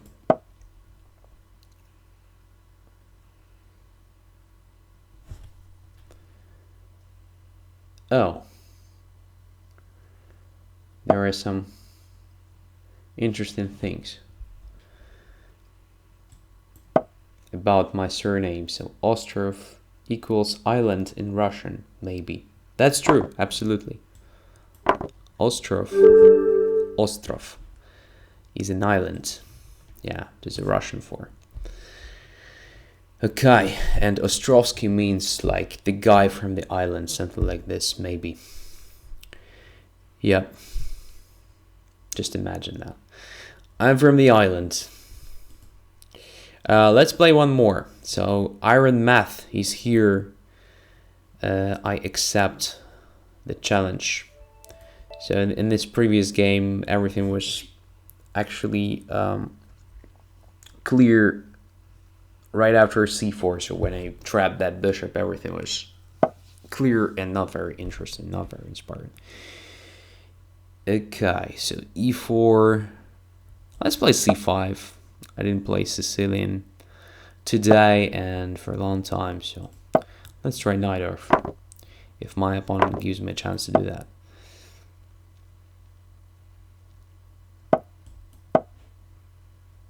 I used to play this, well, many years ago. I have no idea how to play this today, so I have no idea what is going on here. So I'll just try to do some normal moves. This is a mix of dragon and knight earth, which is, I think, not that bad against a4, bishop c4.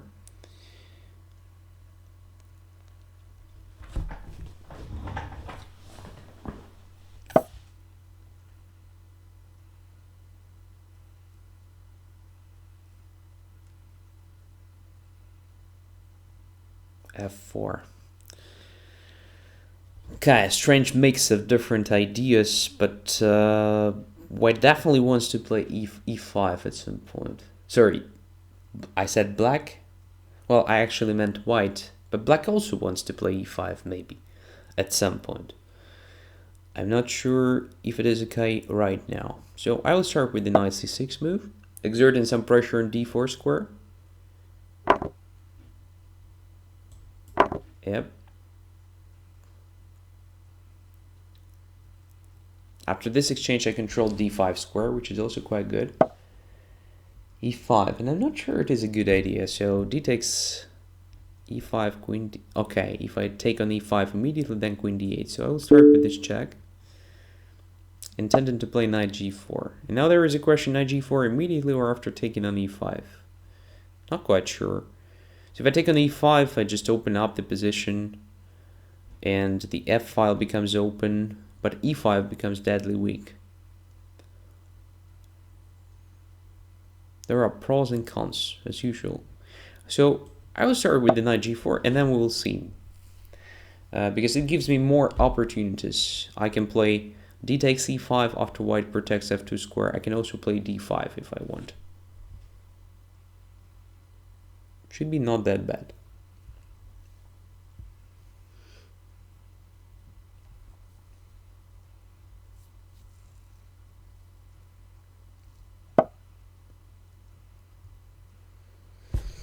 Yes, after this move, I can feel that f7, well, is not protected well. At very least, d5 looks like a natural alternative to me.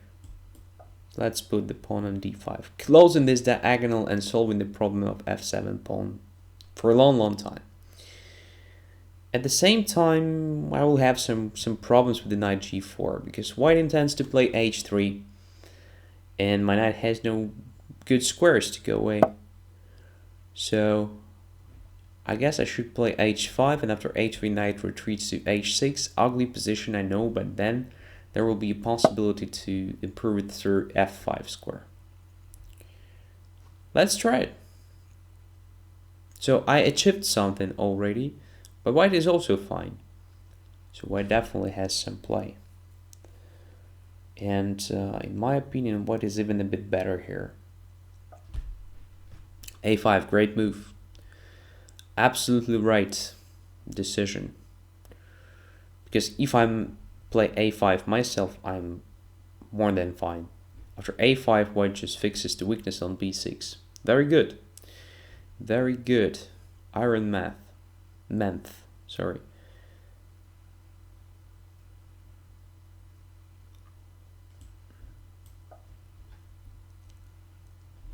Did we play already? Not really. It's for the first time.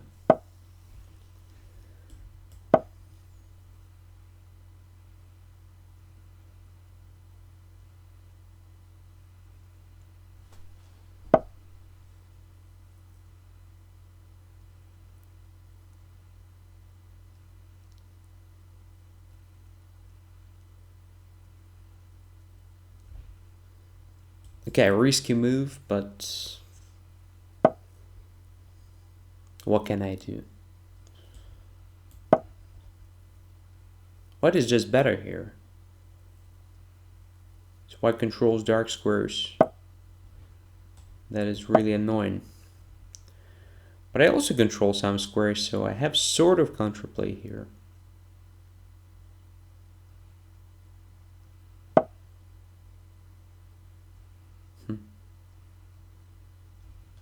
don't know what to do. So very bad bishop on c8. Really bad one.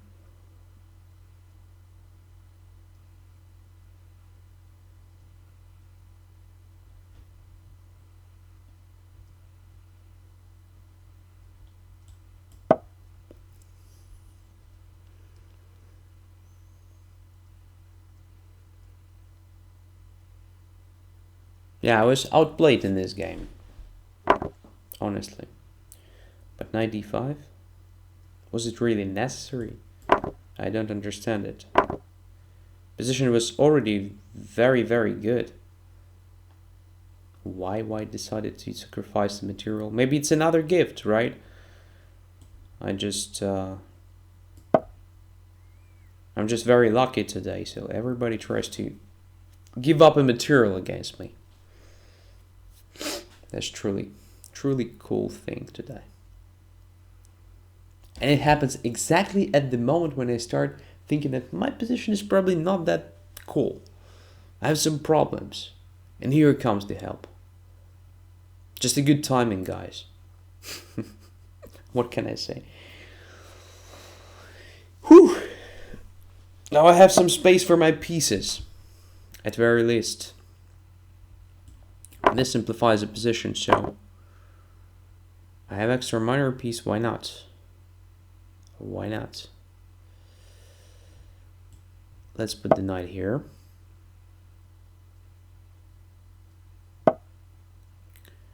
And this guy will come here on f5.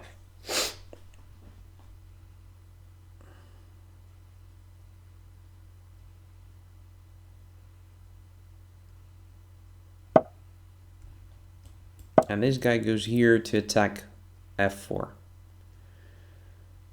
Now everything makes sense. Look. This is called the coordination of pieces.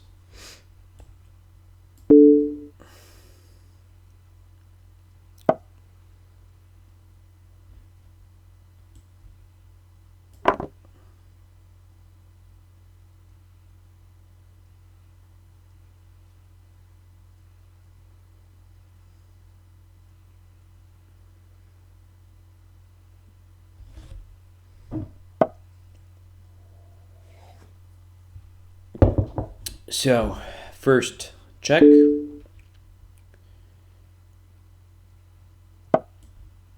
Then takes here.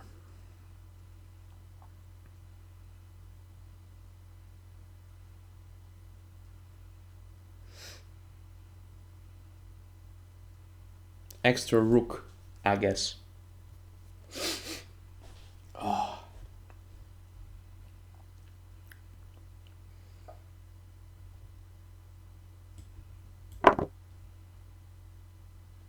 Yes. Exactly. Extra rook. Extra rook and minor piece, right? Now, even more. Yeah. So, actually, my position was very bad. Honestly. So, I was outplayed somehow. I didn't even understand where it happened. Maybe this d5 was just a pussy move. I don't know. D takes e5 was much stronger. Maybe even immediately. I mean, even here. Not here after queen b6, I mean king h1. Here, d takes e5 first, then knight g4. I have no idea why didn't I play that. I decided to have a bit more solid position, something like this. And, well, I was punished for this Patzer pussy approach. So bishop b3. And now, if I play a5 here, then white plays h3. And my knight is forced to h6. And if I don't have the pawn on h5, well, this h6 is just a disastrous position. I think, at least I had a feeling of this kind. So that's why I played h5. And here my opponent played this great a5 move. That was really cool. The queen here, then h3 and bishop e3. Amazing. Just a series of moves that made sense, for sure. h4, bishop b6, queen d7. And here I expected knight a4, of course. So very logical continuation of the previous play. So knight a4, intending to put this knight on c5, and I just have no space. That is so bad position for me. Yeah, it should be just strategically winning for white. Of course, I have still some tricks like knight f5 followed by knight g3, but it's just a threat. Just a threat of one check on g3, so move like rook d1 solves the problem. Then knight goes to c5, just squeezing black. c4 at some point. Well, it's really hard to play this, and I think it's lost. So all my pieces are just awful. But you played rook to d1, and I played knight f5. So probably if you wanted to put the rook on d1, the rook at f1 was the correct one, just to avoid this losing the tempo after rook d1. Knight f5, king g1, and now I played rook to b8. Also, position is not better than it was before. Well, at least I have some tricks connected with rook takes b6, so I wanted to sacrifice the exchange to get rid of this bishop on b6. It is very strong, just controlling a lot. And again, knight to a4. I think it is still lost. It is still lost for black. So knight goes to c5 at some point, or bishop to c5, and then knight goes to b6. So you just control everything on the board. I have nothing here. No counterplay. c4 is coming. But knight e5. That was just too much.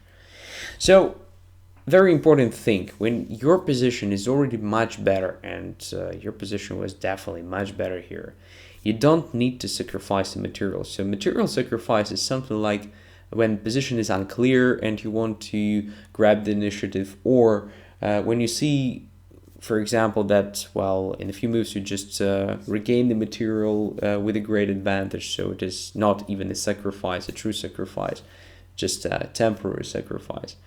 Now, or for example, if you have a bad position, then you sacrifice the material just to change the way the game goes. But if you have an advantage, you don't need to sacrifice the material. It's a natural thing. So you just have to squeeze your opponent without this sacrifice, right? So without risk, that's what I mean. But anyways, thanks a lot for this experience. You just made me really nervous at some point. I was like, okay, I'm losing the game. But, well, everything comes with the experience.